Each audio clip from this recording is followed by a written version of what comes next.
আম্মু আম্মু, ভূমিকম্প ভূমিকম্প। চাল ডাল কি আছে প্যাক করে রাখো, আমি একটু ঘুমাই। ও আম্মু, ভূমিকম্প। কি? ভূমিকম্প কোথায়? এখনই তো হলো, তুমি কই ছিলা? ওরে বান্দর, ভূমিকম্প আবার কখন হলো? খেয়াল করে দেখো, আবার শুরু হয়েছে। তোর মোবাইলে ভূমিকম্প হচ্ছে। কে করছে দেখো। আমি কেন তোর ফোন রিসিভ করব? এত সাধু সাজতে হবে না, আমি জানি তুমি আমার মোবাইল সবসময় চেক করো। তাহলে আজকে রিসিভ করছো না কেন? ফোন রিসিভ করে কথা বলো, আমি ঘুমাই। সারা জীবন তো ঘুমাইলি, মানুষ তোর হইলি না। আম্মু, আমি কি মানুষ না? তুই দেখতে মানুষের মতো, কিন্তু মানুষ না। ওকে ওকে, বুঝতে পারছি কেন বাস খাচ্ছি। তুমি যাও, ঘুম থেকে উঠতেছি। হাই, আমি বান্দর থুক্কু। বাবা মার দেয়ার নাম আরফিন সুমন, আর সবাই ডাকে Romeo. So I am Mister Romeo. আর যার সাথে কথা বলছিলাম উনি আমার আম্মু। সুখের সাগরে ঢেউ খেতে খেতে ঘুমাচ্ছি। হঠাৎ মনে হলো ভূমিকম্প হচ্ছে, কিন্তু না। পরক্ষণে আম্মু আবিষ্কার করলো ভূমিকম্প হচ্ছে না, আমার মোবাইলে সুনামি হচ্ছে। একটু শান্তিতে আলাপ করতে দিবে না আম্মুটা? আম্মুগুলো কেন যে এমন হয়, কিচ্ছু বুঝি না। এই গেল মোবাইল নিয়ে কথা বলতে, আবার কথা বলে চলেও আসছে। এই বান্দর, তাড়াতাড়ি রেডি হয়ে নে।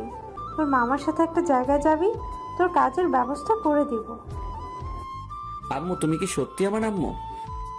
কেন, কি হয়েছে?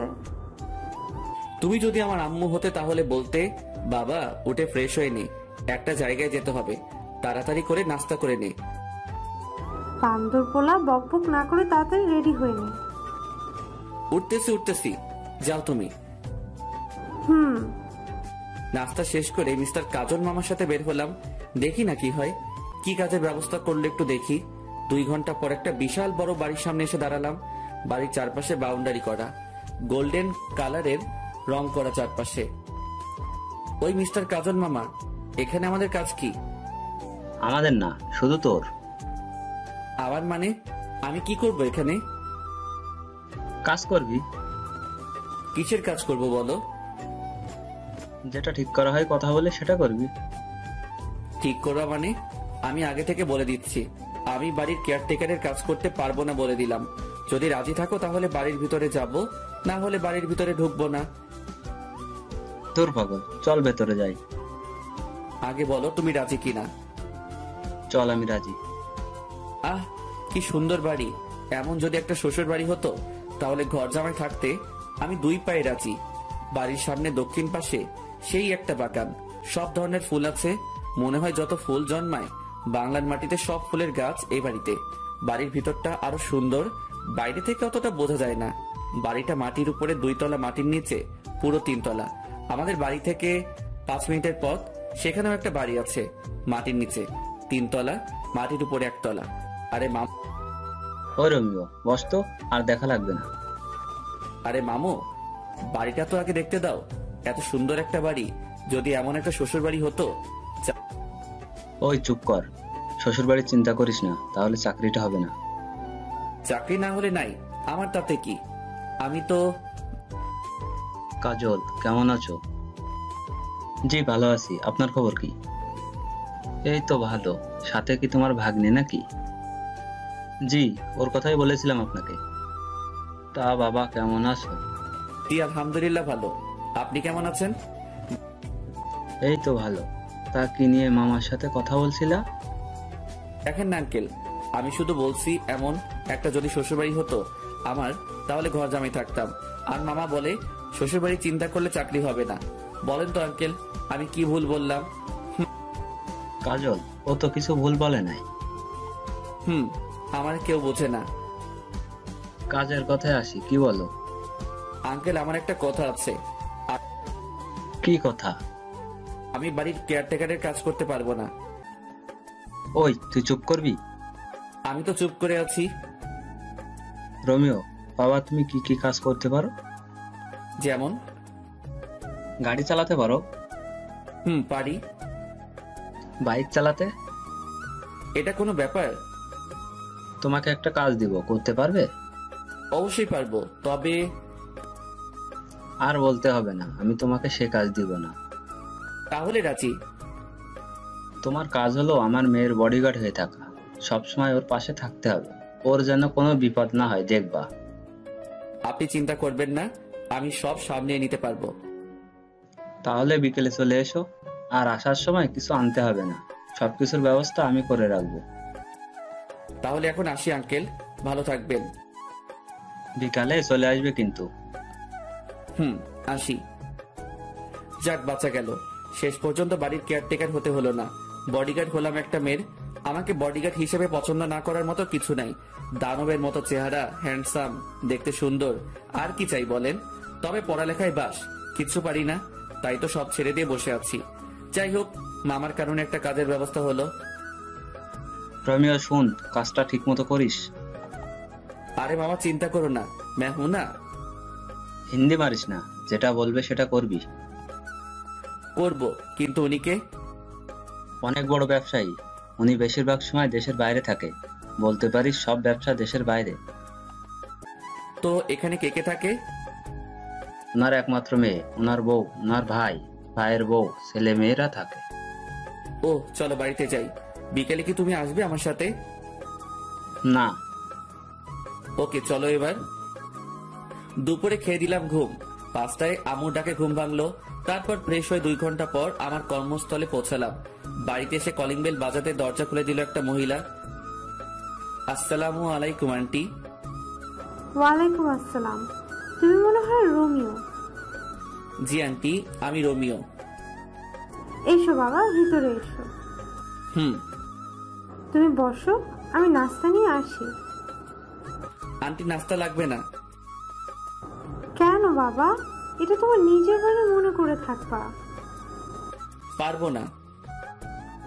আমার মুখে মুখে কথা বলবা না। আমি তোমার মায়ের মতো, আমি যেটা বলবো সেটা করবা। ঠিক আছে। তুমি বসো, আমি আসছি। এই মা, কলিং বেলটা বাজতেছে। এতক্ষণ বাজলে কি অসুবিধা হতো? আন্টি দরজা খুলতো, এখন আমাকে খুলতে হবে। ধুর, দরজা খুলে দেখে একটা ছেলে দাঁড়িয়ে আছে সামনে। ছেলের চোখে তো কাজল থাকার কথা না। এ মা, কানে দেখছি 2টা পিরামিড বসানো। ও মা, ঠোঁট আবার গোলাপি লিপস্টিক, হাতে মেহেদি, মাথায় কিছু ঢুকছে না। এটা কি মেয়ে নাকি ছেলে সেটাই বুঝতে পারছি না। তাই উপর থেকে নিচে একবার চোখ বুলিয়ে নিয়ে শিওর হলাম এটা একটা শার্ট প্যান্ট পরা রমণী। কাকে চাই? বুঝো ঠেলা, একটা লাগিয়ে দিল ঠাস করে। আজব রমণী। দরজা বন্ধ করে পিছনে ঘুরে দেখি আন্টি হাসছেন। আমিও পড়ে গেলাম লজ্জায়। এখনো যার বডিগার্ড হিসেবে আমাকে নিয়োগ দেওয়া হলো তাকে দেখলাম না, অথচ একটা ঠাস করে খেয়ে ফেলছি। আন্টি, আপনি হাসছেন? আমি এখনো তাহারে দেখতে পেলাম না, যাহার জন্য বডিগার্ডের চাকরি পেলাম। এখন যার হাতে একটা খেয়েছো উনি সে। প্রথম দিনে একটা খেয়ে নিলাম, না জানি পরে কি হবে। ওকে কিন্তু তোমার সামলাতে হবে, পারবে তো? এই রোমিও পারে না এমন কোনো কাজ নেই আন্টি। চলো তোমার রুমটা দেখিয়ে দে। চলেন। আন্টি, একটা কথা বলবো। বলো বাবা। আমাকে অন্য রুম দিলে হয় না? যেমন? বাড়ির কাজের লোকেরা যে নর্মাল রুমে থাকে তেমন রুমে থাকতে দিলে খুশি হতাম। এখানে থাকলে সমস্যা কি? আন্টি, কুকুরের পেটে যেমন ঘি হজম হয় না, আমার কপালেও এমন রুম সহ্য হবে না, তাই নিচে দিলে ভালো হয়। কিন্তু তোমার আঙ্কেল তো বলে গেছে তোমাকে যেন এই রুমে থাকতে দেয়। আমি আঙ্কেলকে বুঝিয়ে বলবো, আপনি অন্য রুমের ব্যবস্থা করেন। ঠিক আছে, তুমি এসো। গরিবের ছেলে হয়ে এত বড় বাড়িতে কাজ করছি, সেটা অনেক বড় কিছু আমার কাছে। যে রুমে আমাকে থাকতে দিতে বলছে আঙ্কেল, সেই রুমে আমাদের পুরো পরিবার থাকতে পারবে। এত কিছু সহ্য হবে না। বেশি আরামে থাকতে গেলে পরে সবকিছু হারাম হয়ে যাবে। কথায় কথায় আন্টির থেকে নামটাও জেনে নিলাম, সালমা আক্তার জলি। আমাকে যার জন্য নিয়োগ করা হয়েছে তার নাম সালমা আক্তার জলি। অনেক রাগী বদমেজাজি একটা মেয়ে। আন্টি, একটা কথা বলবো? বলো, তবে পরবর্তীতে অনুমতি চাইবে না। আচ্ছা, ওনাকে উপরে দিলেন কেন? নিচে এত সুন্দর রুম থাকতে। ওর জন্য সব জায়গায় একটা করে রুম আছে, যেখানে ইচ্ছে সেখানে থাকে সে। ও, ঘোরাঘুরি করে বাড়িটা দেখতে দেখতে 10টা বেজে গেল। রুমে এসে বিছানায় শরীরটা এলিয়ে দিতেই ঘুম চলে আসলো। সেটা আর বেশিক্ষণ টিকলো না। আন্টি এসে খেতে ডাকলো। খাওয়ার কোনো ইচ্ছা ছিল না। আন্টির জোরাজোরিতে টেবিলে বসতে হলো। সবগুলো অপরিচিত মুখ আমার দিকে তাকিয়ে আছে। আন্টি সবার সাথে পরিচয় করিয়ে দিল। প্রায় 10 মিনিট হলো বসে আছি, এখনো কেউ খাওয়া শুরু করে নাই। সবাই ম্যাডামের জন্য অপেক্ষা করছে, তার আসার নাম নেই। আর এইদিকে এই কানন মেয়েটি আমার দিকে তাকিয়ে আছে, অস্বস্তি লাগছে। এই মাইয়া কি কোনোদিন ছেলে দেখে নাই? হা করে তাকিয়ে আছে। না, আর না, কিছু একটা করতে হবে। এই যে হা করে আছেন কেন? মশা ঢুকবে। হা হা হা, রোমিও ভাই ঠিকই বলেছেন। রোমিও ভাই বলবেন না, ভাইটা বাদ দেন। আচ্ছা ঠিক আছে। আমাকে পচানো হচ্ছে তাই না? এখানে পচানোর কি আছে? যেটা সত্যি সেটা বললাম। কি সত্যি বলছেন? মশা ঢুকবে, এটা কি সত্যি না? এখানে কি হচ্ছে? সবাই চুপ। সবাই চুপ করে আছে, কারণ জুলি ম্যাডাম আসছে। কাকে কি বলবে তার কোনো ঠিক নাই, তাই সবাই চুপচাপ বসে আছে। আর ওই মাইয়াটা আমার দিকে তাকিয়ে আছে। মা, এই ছেলেটা এখানে কেন? ও রোমিও, আজ থেকে এখানে থাকবে। তোর জন্য তোর নিয়োগ করা হয়েছে। আমার জন্য মানে? ও কি আমার বডিগার্ড নাকি? হ্যাঁ।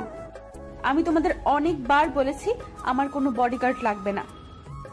ও সবার সাথে এখানে কেন? ও আমাদের সাথে একসাথে খাবে প্রতিদিন। এটা আমার শেষ কথা। এটা যদি তোমার শেষ কথা হয় তাহলে এটাও শুনে রাখো, আমি তোমাদের সাথে বসবো না খেতে। আন্টি বাদ দেন, আমাকে নিয়ে আপনাদের মধ্যে অশান্তি হোক সেটা চাই না। আমার এমনিতে খেতে ইচ্ছে করছে না, আমি বরং রুমে যাই। আপনারা খাওয়া শুরু করেন। দরকার কি আমাকে নিয়ে মা মেয়ের সম্পর্কে ফাটল ধরানোর? তাই উঠে চলে আসলাম। এখন থেকে বুঝতে পারছি এই মেয়ের বডিগার্ড থাকতে হলে আমাকে অনেক কিছু সহ্য করতে হবে। এসব ভাবতে ভাবতে কখন ঘুমিয়ে পড়েছি মনে নেই। সকাল 6টায় মোবাইলে কাউয়ার ডাকে ঘুম ভাঙলো। মোবাইলে অ্যালার্ম টোন দিছি কাউয়ার ডাক। হা হা হা হা। উঠে শুরু করলাম দৌড়। দৌড়ানো শেষ করে আস্তে আস্তে অন্য ব্যায়াম শেষ করে 8টায় রুমে ঢুকলাম। রুমে ঢুকে দেখি কানন কি যেন খুঁজতেছে। এই যে কি খোঁজা হচ্ছে শুনি? না, কিচ্ছু না। তাহলে সকাল সকাল আমার রুমে কি? ইচ্ছে করছিল আপনাকে দেখতে। বাইরে থেকে যখন দেখলেন রুমে কেউ নেই, তাহলে ঢুকলেন কেন? এত কৈফিয়ত দিতে পারবো না, ইচ্ছে হলো তাই ঢুকছি। তাছাড়া এত জিম করে কি হবে? এমনি মেয়েরা লাইন ধরে থাকবে। আপনার কথা শেষ হলে আসতে পারেন, আমি চেঞ্জ করব। একটু পরে আবার ডিউটি শুরু হবে। চেঞ্জ করেন, কে বারণ করছে? আপনার সামনে করব নাকি? করলে ক্ষতি কি? বের হতে বলছি, বের হন। না, আমার সামনে চেঞ্জ করতেই হবে। কি বিয়াদব মেয়েরে মাইরি!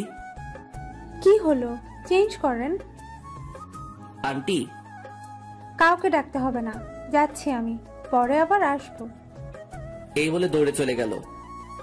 দেখলেন তো পাঠকগণ, কি লুইচ্চা বেয়াদব ফাজিল মাইয়া।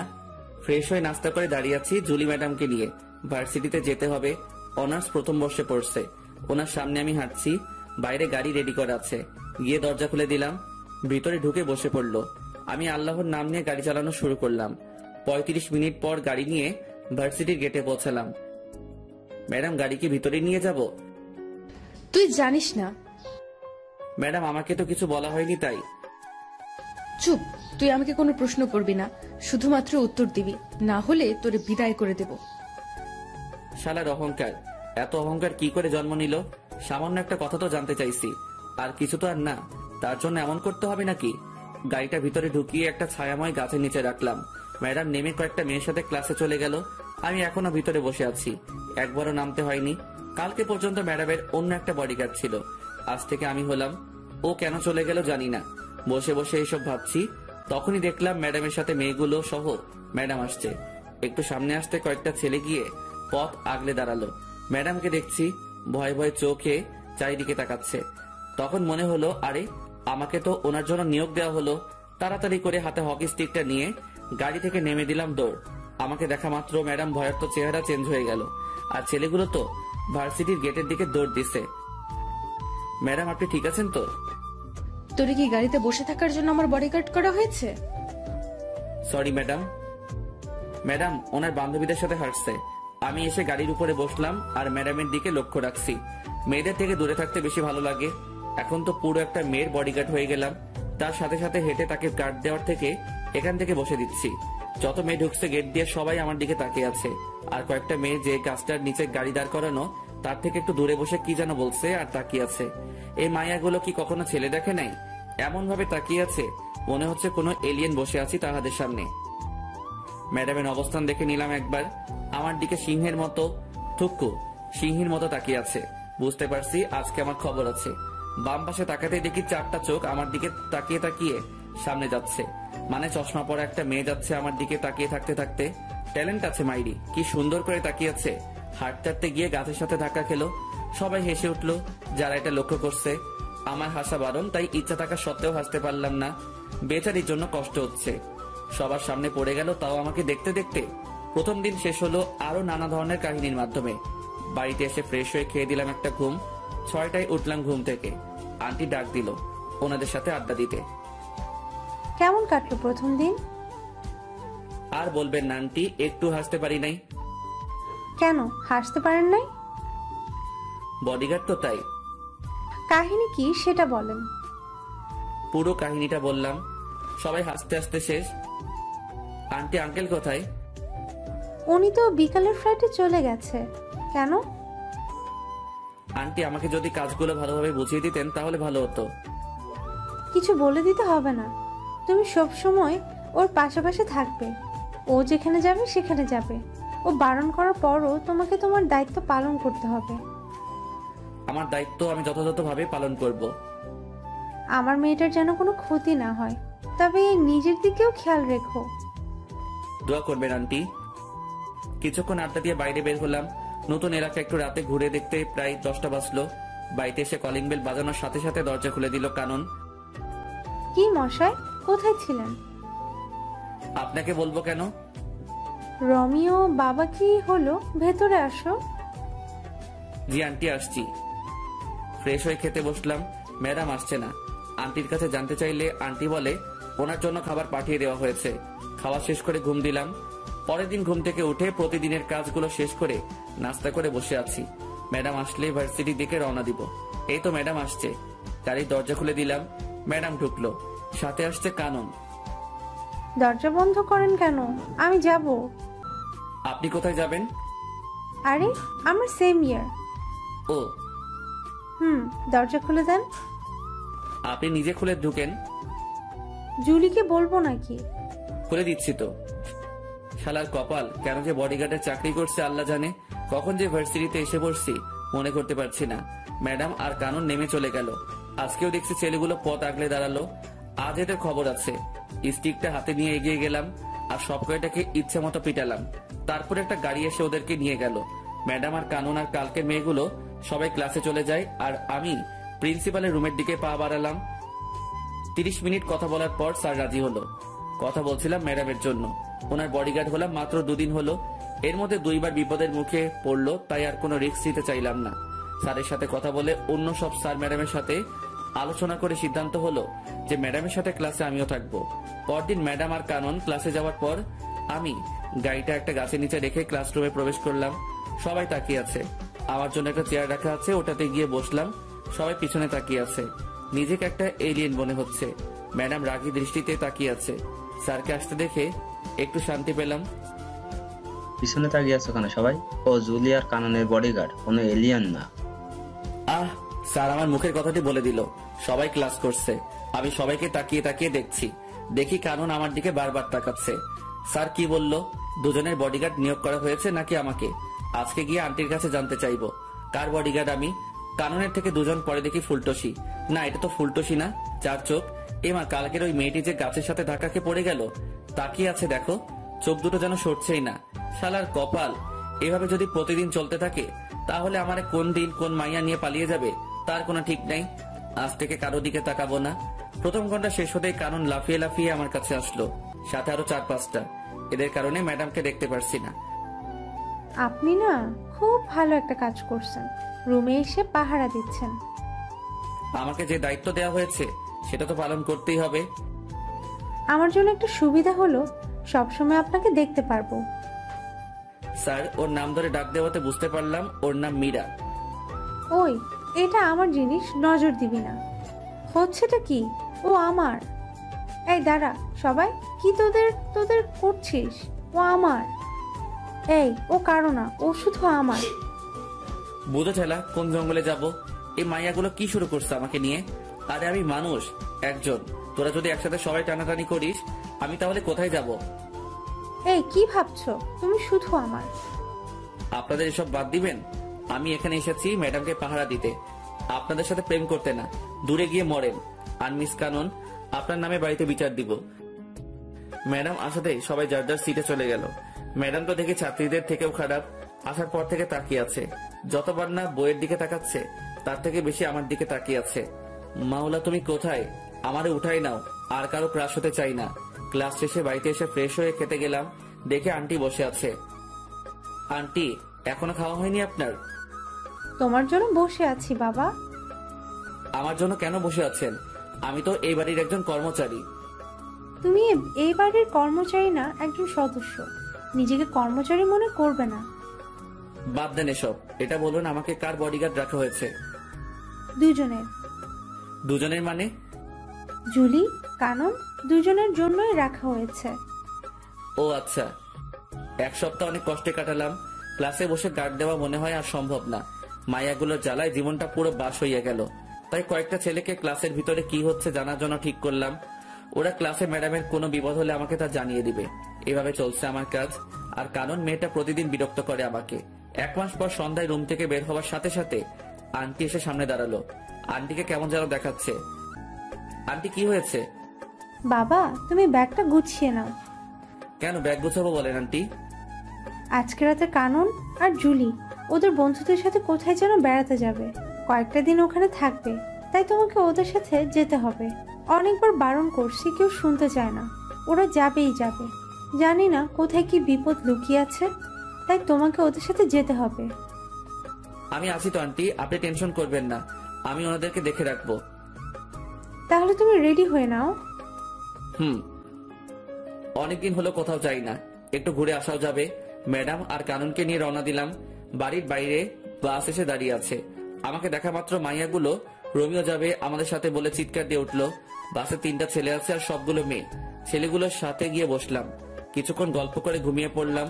পুরো বাসে সবাই ঘুমাচ্ছে। সকালে চোখ করে দেখি অপরূপ এক দৃশ্য। অসাধারণ একটা জায়গায় এসে পড়ছি। সকালে সূর্যের আলো মুখে এসে পড়ছে। এখনো কেউ উঠে নাই, সবাই ঘুমাচ্ছে। অসাধারণ দৃশ্যটা দেখে আর বাসে বসে থাকতে পারলাম না, তাই দরজা খুলে নিচে নেমে পড়লাম। জায়গাটা অনেক সুন্দর। চারপাশটা ঘুরে ঘুরে দেখলাম।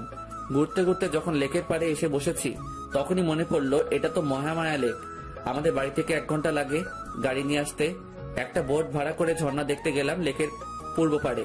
প্রায় 3 ঘন্টা বোর্ডে করে ঝর্ণায় পৌঁছালাম। তার সিঁড়ি বেয়ে উপরে উঠলাম, তারপর সেখান থেকে লাফ দিলাম লেকের পানিতে। কিছুক্ষণ সাঁতার কেটে আবার বোর্ডে উঠলাম। 11:30 আগের জায়গায় দাঁড়ালো। আমি নেমে ওর ভাড়া দিয়ে বাসের দিকে রওনা দিলাম। সবাই বাইরে বসে আছে বাসের সামনে। ছেলে 3টা বাসের উপরে। আমি আস্তে আস্তে এগুচ্ছি আর ম্যাডাম আমাকে দেখে রাগী চোখে তাকিয়ে আছে। আর সবাই এসে আমাকে ঘিরে ধরলো।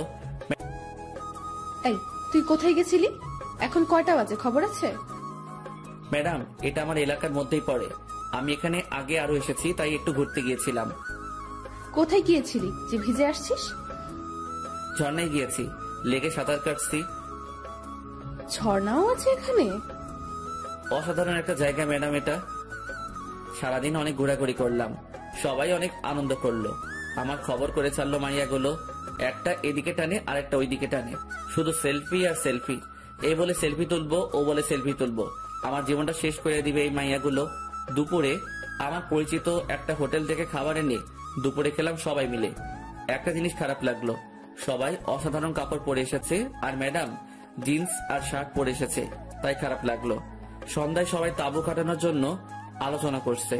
ম্যাডাম, এখানে রাতে থাকা যাবে না, ফিরে যেতে হবে। কেন, কি হয়েছে? এই জায়গাটা দিনে যতটা সুন্দর, রাতে ততটা ভয়ঙ্কর। আমরা এত মানুষ, কোনো কিছু হবে না। আপনাদের যদি থাকতে মন চায় তাহলে আপনারা থাকতে পারেন, আমি থাকবো না। তুই এখানে থাকবি, কোথাও যেতে পারবি না। এখানে থাকা সম্ভব না, আমি থাকবো না, ব্যাস। কোথায় যাবি? আমি আমার বাড়িতে চলে যাব। তুই আমার বডিগার্ড, আমি যা বলবো তাই করবি। আমি এক্ষুনি আন্টির সাথে কথা বলবো, আন্টি যা বলবে তা করব। Hello aunty. কি হয়েছে বাবা? আন্টি, এখানে থাকার কোনো জায়গা নেই। ম্যাডাম বলছে এখানে তাঁবু খাটাতে, কিন্তু জায়গাটা খুব খারাপ। সন্ধ্যার পর একটা মানুষের চিহ্ন থাকে না। এখন কি করব? আমি পারবো না এখানে থাকতে। তুমি কি জায়গাটা চিনো? আমাদের এখানে জায়গাটা। তুমি মোবাইল দাও জুলিকে। মাথা খারাপ নাকি? জীবনেও তো থাকবো না এখানে রাতে। এই জায়গায় যে থেকেছে রাতে সেই মরেছে। আমি বাবা এসবের মধ্যে নাই। এখনো বিয়ে করি নাই। বিয়ের আগে আমি পরলোক গমন করতে চাই না। কত স্বপ্ন ছিল, একটা বিয়ে করব, একটা ফুটবল টিমের বাবা হব। হে খোদা, আমি উপরে যেতে চাই না। আমি বাড়ি যাব। ওই কি বিড়বিড় করছিস? আমি মরতে চাই না। আমারই নিও না খোদা। ওই উল্টাপাল্টা কি বলিস? না ম্যাডাম, কিছু না। কথা বল। হ্যালো যমরাজ। রোমিও, কি হয়েছে বাবা? আমি তোমার আন্টি বলতেছি। ও আন্টি বলেন। তুমি সবাইকে নিয়ে চলে আসো। ধন্যবাদ আন্টি, আমি সবাইকে নিয়ে আসতেছি। সাবধানে এসো। ওই ড্রাইভার ভাই, তাড়াতাড়ি বাস চালু করো। নিজে বাসলে আম্মুর নাম থুক্কু, বাপের নাম। অবশেষে বাড়িতে এসে ঢুকলাম। সবাই বসে আছে। আন্টি প্রশ্নের উপর প্রশ্ন করছে। প্রশ্নের ভিতরে প্রশ্ন, প্রশ্নের বাইরে প্রশ্ন করেই যাচ্ছে। আন্টি কোনো প্রশ্নের উত্তর দিতে পারবো না, ঘুমাবো। সেই একটা ঘুম দিলাম। সকালে উঠে প্রতিদিনের কাজ শেষ করে বাড়িতে আসার সাথে সাথে আন্টি আবার শুরু করলো। রোমিও বাবা, ওখানে কি হয়েছে? কিছু হয়নি আন্টি। তাহলে ফিরে আসলে কেন? আন্টি, জায়গাটা ভয়ঙ্কর। রাতে যে সেখানে থাকতে চাইছে, পরদিন তাকে আর পাওয়া যায়নি। দিনে জায়গাটা যতটা সুন্দর, রাতে ততটা ভয়ঙ্কর। এত জলদি ভয়ঙ্কর হয়? তাহলে তুমি যে পানিতে সাঁতার কাটলে কেন? আবার কোথায় ঝর্ণা ছিল সেখানেও গিয়েছো? আমার অবস্থা খারাপ হয়ে গিয়েছিল পানিতে নামার পর। কেন? ওই লেকের পানিতে যারা সাঁতার কাটতে নামছে তাদের অনেককে আর পাওয়া যায়নি। পানির নিচে তলিয়ে গেছে। কয়েকদিন পর পর লাশগুলো ভেসে উঠতো, কিন্তু মানুষগুলোকে ডুবুরিরাও খুঁজে পায়নি। তাহলে তুই নামতে গেলি কেন ওই লেকের পানিতে? লোভ সামলাতে পারি নাই সাঁতার কাটার, তাই নেমে পড়েছিলাম। ও ছিল বলে আজকে তোরা সবাই বেঁচে গেলি, না হলে তো আর খুঁজেই পেতাম না তোদের। ম্যাডাম, গাড়ি বের করবো? ভার্সিটিতে যাবেন? না, আজকে কোথাও যাবে না কেউ। ঠিক আছে আন্টি। 2 দিন পর সকালে ব্যায়াম করে রুমে ঢুকে দেখি কারণ বসে আছে। এই মাইয়া এখানে কেন? কি চাই আপনার? তোমাকে চাই রোমিও। আমি আমার কারো হতে পারবো না। তোমাকেই যে আমার হতে হবে। মাথা খারাপ করবেন না, জানতো। রিলেশন শুরু হওয়ার আগে জান বলে ডাকছো? এত বেশি বুঝেন কেন? আপনাকে যেতে বলছে এখান থেকে। আমি যাব না। কি করবা? বাইরে যাবেন নাকি আপনার আম্মুকে ডাকবো? ডাকো। আপনার আম্মুকে কি বলে ডাকবো বলেন তো? আমি তো জানি না। জানো না কেন? বিয়ে করি নাই তো, তাই সম্পর্কের প্যাচগুলো বুঝি না। বিয়ে করে ফেলো। বিয়ের কথা পরে আসবে, আগে বলেন আপনার আম্মুকে কি বলে ডাকবো? শাশুড়ি মা বলে ডাকবে। তাহলে ডাকি। হুম। শাশুড়ি মা। আরে আরে, কি করো? আন্টি বলে ডাকবা। এবার বাইরে যান, আমি ফ্রেশ হব। ভার্সিটি যাবেন না? যাবো তো। তাহলে গিয়ে রেডি হয়ে নিন, আমিও রেডি হয়ে নেই। আমি এখানে থাকবো। আরে, আপনি যাবেন নাকি আন্টিকে ডাকবো? ডাকো, দেখি পারো কিনা। আন্টি। কেউ সাড়া দেয় নাই তো। না। দিবেও না। কেন?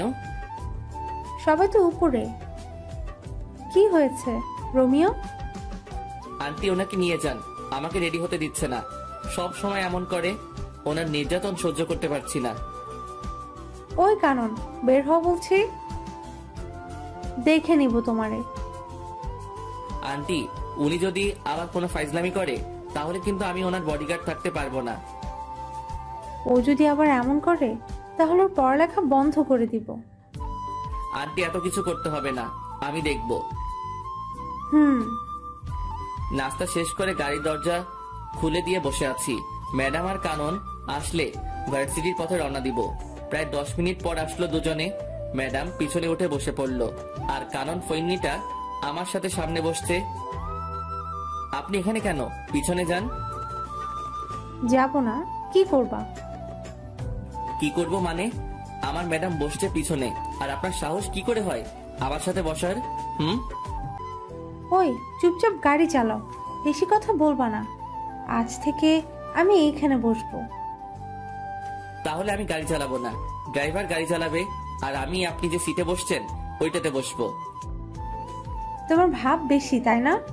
এত সুন্দরী একটা মেয়ে পাশে বসলে ছেলেরা হিরো হয়ে যায়, আর তুমি ভাব দেখাচ্ছ। আপনি সুন্দর? কে বলছে? আপনাকে মনে হয় কোনো অন্ধ ব্যক্তি সুন্দর বলছে। এই বান্দর পোলা, কথা ঠিক করে বলো। যাক বাচ্চা গেল। পিছনের সিটে গিয়ে বসছে। পিছনে তাকিয়ে দেখি ম্যাডাম হাসতে হাসতে সিটে শুয়ে পড়ছে। আমি গাড়িটা স্টার্ট করলাম। জানি কানন আমাকে ভালোবাসতে শুরু করছে। যে সম্পর্কের ভবিষ্যৎ নেই, সেই সম্পর্কের কোনো মূল্য নেই আমার কাছে। তাই বাদ সবকিছু। ক্লাসরুমে গিয়ে বসছি আমার সিটে, যেটা আমার জন্য রাখা হয়েছে। ঠিক তখনই গুলু চার চোখটা এসে শুরু করলো। এই, তুমি অন্য মেয়েদের দিকে তাকাও কেন? শুধু আমার দিকে তাকিয়ে থাকবে। জানো, তোমাকে দেখার জন্য প্রতিদিন আমি অপেক্ষা করি। প্রথম যেদিন তোমাকে দেখছি সেদিন তো গাছের সাথে ধাক্কাও খেলাম। জানো, প্রথমে একটু ব্যথা লাগলো, যখন দেখলাম সবাই হাসছে, তুমি হাসছো না, তখন আমার সব ব্যথা কোথায় যেন চলে গেল। এই, হা করে আছো কেন? তারপর কি হলো? তারপর আর কিছু নাই। তুমি শুধু আমার। তোমার জন্য আমি সারা জীবন অপেক্ষা করতে পারবো রোমিও। আমিও অপেক্ষা করতে পারবো, শুধু তুই না। আমি তোমার জন্য মরতেও রাজি রোমিও। শালার কপাল, এই মাইয়াগুলো আমারে জ্বালিয়ে মারবে দেখছি। দুই একজনের নাম জানি, আর কারো নামটাও জানি না। সবাই প্রপোজ করতেছে, শুধু ম্যাডাম ছাড়া। ওই সবাই দূরে গিয়ে মর। ও আমার বডিগার্ড। বডিগার্ড মানে বুঝিস তো, ও আমার পুরো বডি সুরক্ষিত রাখবে, তাই ও শুধুই আমার। শুরু হলো আমারে নিয়ে টানাটানি। কোথায় যাব আমি? ইয়া মাবুদ, এই মাইয়াগুলোর বিয়ে হয় না কেন? কানা বোবা যে কারোর সাথে ওদের বিয়ে দিয়ে দাও, তবুও আমার মুক্তি দাও খোদা। এই ভাই, আপনাদের ক্লাসের মাইয়াগুলো এত লুইচ্ছা কেন? সবাই একটা ছেলের পিছনে পড়ে আছে, কিছু বলতে পারছেন না আপনারা? আমি চলে যাচ্ছি, আপনারা সামলান এদেরকে। বাপরে বাপ, অসহ্য। ক্লাস থেকে বের হয়ে গাড়িতে বসলাম। এটা সেটা করে সময় কাটিয়ে দিলাম। ক্লাস শেষে বাড়িতে আসলাম। আঙ্কেল এসেছে, যাক একটু বসে কথা বলা যাবে। কেমন আছো রোমিও? জি স্যার, ভালো। স্যার বলবা না, আঙ্কেল বলবা। আমি আপনার এখানে কাজ করি, আপনি আমার স্যার। তুমি আমার ছেলের মতো, তুমি আঙ্কেল বলে ডাকবে। আচ্ছা ঠিক আছে। আপনি কেমন আছেন বলেন? এই তো আলহামদুলিল্লাহ। তোমার সময় কেমন কাটছে? প্যারাময় জীবন কাটাচ্ছি। কিছু বললা?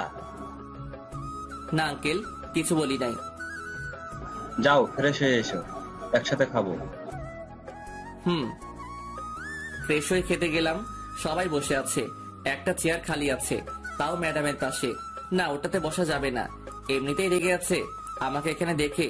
আবার যদি পাশে বসি তাহলে তো খবর আছে। রোমিও দাঁড়িয়ে আছো কেন? বসো।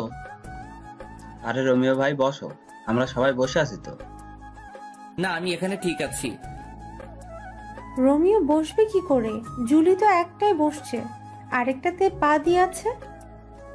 আন্টি, আমি এখানে ঠিক আছি তো? না, কিছু ঠিক নেই, তুমি এখানে বসবে। জুলি, পা নামিয়ে বসো। আন্টি, আমি এখানে বসবো না। তাছাড়া আমি একজন কর্মচারী, আমাকে মালিকদের সাথে বসে খাওয়া মানায় না। আমি আমার রুমে খাবো। বেশি কথা বলবা না, যেটা বলছি সেটা করো। জুলির পাশে বসো। আর শুনো, তুমি এ বাড়ির কর্মচারী না, আর যেন না শুনি এমন কথা। যাক, পা নামালো। রোমিও, আমি আবার চলে যাব এখন, জুলির খেয়াল রেখো। আঙ্কেল, আমি আছি তো, আমি সব সামলে নিব। তুমি আসো বলে তো এখন আমি নিশ্চিন্ত। খাওয়া শেষ করা পর্যন্ত রাক্ষসীর মতো তাকিয়েছিল, মনে হচ্ছে আমাকে একা পেলে মশলা না মাখিয়ে খেয়ে ফেলবে। ম্যাডামের তাকানো দেখে বুঝতে পারছি আমার কপালে খারাপই আছে। খেয়ে সোজা বিছানায় দিলাম লম্বা করে ছোট একটা ঘুম। কতক্ষণ ঘুমাইছি জানি না। ঠান্ডা ঠান্ডা লাগছে কেন? ছাদ ফুটো হয়ে গেল নাকি? তাকিয়ে দেখি ম্যাডাম।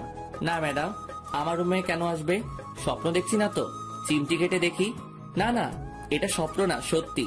রাগী দৃষ্টিতে তাকিয়ে আছে, চোখ দিয়ে আগুনের ফুলকি বের হচ্ছে। হাতে বালতি কেন? তাহলে কি ম্যাডাম পানি ঢেলে দিল আমার গায়ে? কিন্তু কেন এমনটা করলো? আবুলের মতো তাকিয়ে আছিস কেন? কি করব ম্যাডাম? আমি শপিং করতে যাব। তো আমি কি করব? কি করবি মানে? তোরে কেন রাখা হয়েছে জানিস না? সরি ম্যাডাম, আমি ফ্রেশ হয়ে আসছি, 2 মিনিট সময় দেন। 2 মিনিট থেকে 1 সেকেন্ড লেট করলে দেখবি তোরে কি করি। শালার কি কপাল, ঘুমানোর অপরাধেও থাপ্পড় খাচ্ছি। তাড়াতাড়ি করে ফ্রেশ হয়ে এসে রেডি হলাম। রুম থেকে বের হয়ে দেখি ম্যাডাম সোফায় বসে আছে। ম্যাডাম চলুন। 12 সেকেন্ড লেট করে এসেছিস। Sorry madam. 12 সেকেন্ড লেট করে 12টা থাপ্পড় খেতে হলো। হয়তো দুপুরে ওনার পাশে বসে খেয়েছি বলে ভালোই শাস্তি দিচ্ছে। কোনোদিন ভুলেও আর টেবিলে বসে খাবো না। 4:30টায় বের হয়েছি আর এখন বাজে 7টা। ম্যাডামের পিছন পিছন হাঁটতেছি, একবার এই দোকানে আরেকবার ওই দোকানে ঢুকতেছে। এখনো একটা কিছুই নিল না। কেউ একজনকে দেখলাম, কে হতে পারে? এই তো আবার দেখলাম লুকিয়ে গেছে ওই দাঁড়িয়ে থাকা পুতুলের পাশে। ওকে ধরতে গিয়ে পিছনে তাকিয়ে দেখি ম্যাডামকে মারতে আসছে। পিছন থেকে ছুরি নিয়ে কোনো মতে দৌড়ে গিয়ে ম্যাডামকে হালকা ধাক্কা দিয়ে সরিয়ে নিলাম। কোপটা আমার ডান হাতে লাগলো। সে অবস্থায় ম্যাডামকে নিয়ে দৌড়াচ্ছি। শপিং মলের অনেক ভিতরে চলে গিয়েছিল, তাই গাড়ির কাছে যেতে সময় লাগছে। বাম হাতে ম্যাডামকে শক্ত করে ধরে রেখে দৌড়াচ্ছি। ম্যাডাম চিৎকার করে উঠছে। তাকিয়ে দেখি ম্যাডামকে ছুরি মেরে দিচ্ছে। টেনে সামনে নিয়ে আসলাম। ছুরিটা আমার বাম হাতে ঢুকে গেছে। সামনে মানুষের ভিড়ে যেতে একটু কষ্ট হচ্ছিল। তখন পিছন থেকে একটা কোপ খেলাম। আর একটু এগিয়ে যাওয়ার পর ম্যাডাম পড়ে গেল। টেনে তুলে দেখি দাঁড়াতে পারছে না, তাই কোলে তুলে নিয়ে দৌড় শুরু করলাম। একটু দৌড়ানোর পর আর পারছি না কোলে তুলে রাখতে, তাই পিঠে নিয়ে দিলাম দৌড়। কোনো মতে গাড়ির দরজা খুলে ম্যাডামকে ঢুকিয়ে দিলাম। তখন খেয়াল করলাম ম্যাডামের দিকে। ম্যাডাম আজকে কালো জিন্সের সাথে সাদা একটা শার্ট পরছিল। শার্টটা পুরো লাল হয়ে গেছে রক্তে। তাহলে কি আমি ম্যাডামকে রক্ষা করতে পারলাম না? গাড়ির দরজা লাগিয়ে দিয়ে গাড়ি চালাচ্ছি। গাড়িটা চালাতে খুব কষ্ট হচ্ছে, হাতে ব্যথা করছে, রক্ত ঝরে সবকিছু লাল হয়ে যাচ্ছে।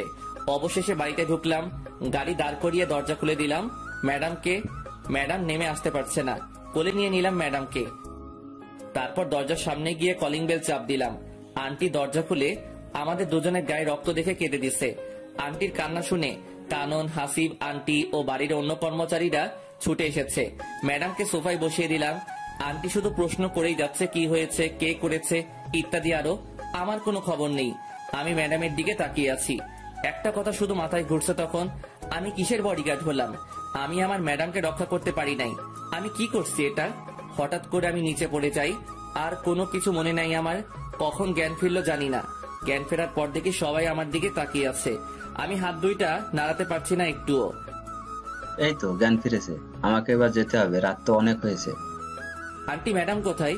উনি ঠিক আছে তো? তুমি এখন একটা কথাও বলবা না, আগে সুস্থ হও। আর তোমার ম্যাডামের কিছু হয়নি, ও ঠিক আছে। রোমিও কি হয়েছিল? তুই যা তো, ও কি এখন কথা বলার মতো অবস্থায় আছে? কানন যা তো, ওর জন্য স্যুপ নিয়ে আয়। যাচ্ছি। আন্টি আম্মু আব্বু কি কিছু জানে? না, এখনো জানাইনি। তোমার আঙ্কেলকেও জানাইনি। তুমি বললে জানাবো। না, জানানোর দরকার নাই। তুমি সুস্থ হও, তারপর জানাবো। না, কোনোদিন জানাবেন না। আচ্ছা ঠিক আছে, জানাবো না। জেঠিমা স্যুপ নাও। আন্টি ম্যাডাম কেমন আছে? ম্যাডামের কি হয়েছে? ম্যাডাম ঠিক আছে তো? আরে বাবা, তোমার ম্যাডাম ঠিক আছে। আমি ম্যাডামের গায়ে রক্ত দেখছি। বলেন ম্যাডামের কি হয়েছে? কিছু হয়নি তো, পায়ে একটু ব্যথা পেয়েছিল। আর এতক্ষণ তো এখানে ছিল জুলি। তোমার জ্ঞান ফেরার আগে ঘুমাতে গেল। এবার স্যুপটা খেয়ে নাও। আমি স্যুপ তো খাই না আন্টি।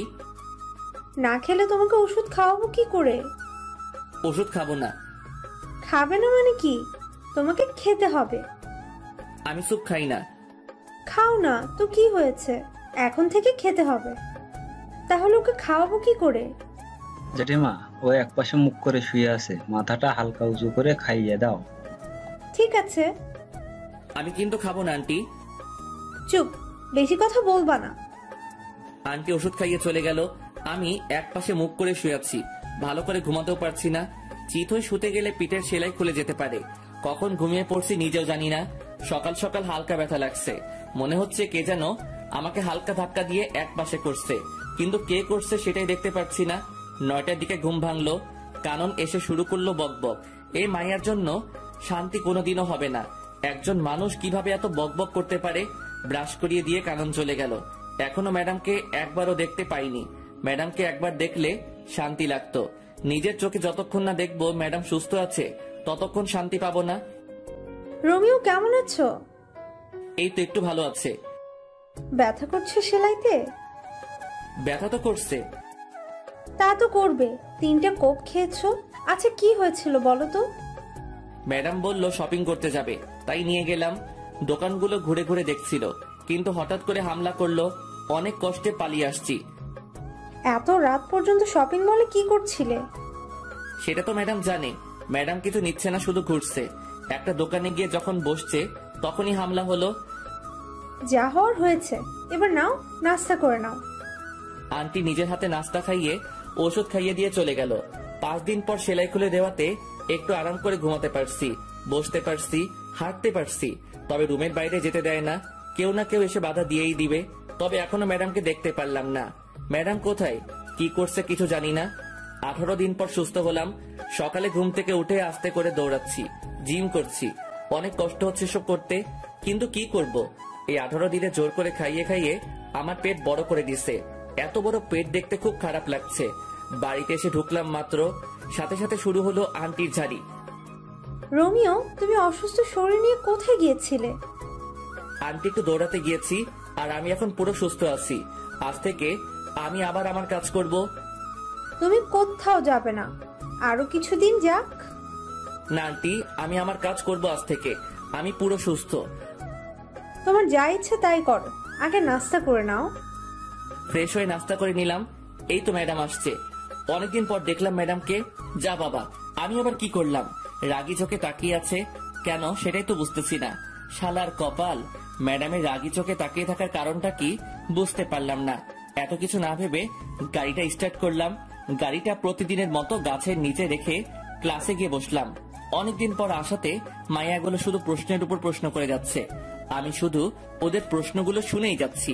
কতজনের উত্তর দিব, কে কোন প্রশ্ন করছে সেটাই তো মনে করতে পারছি না।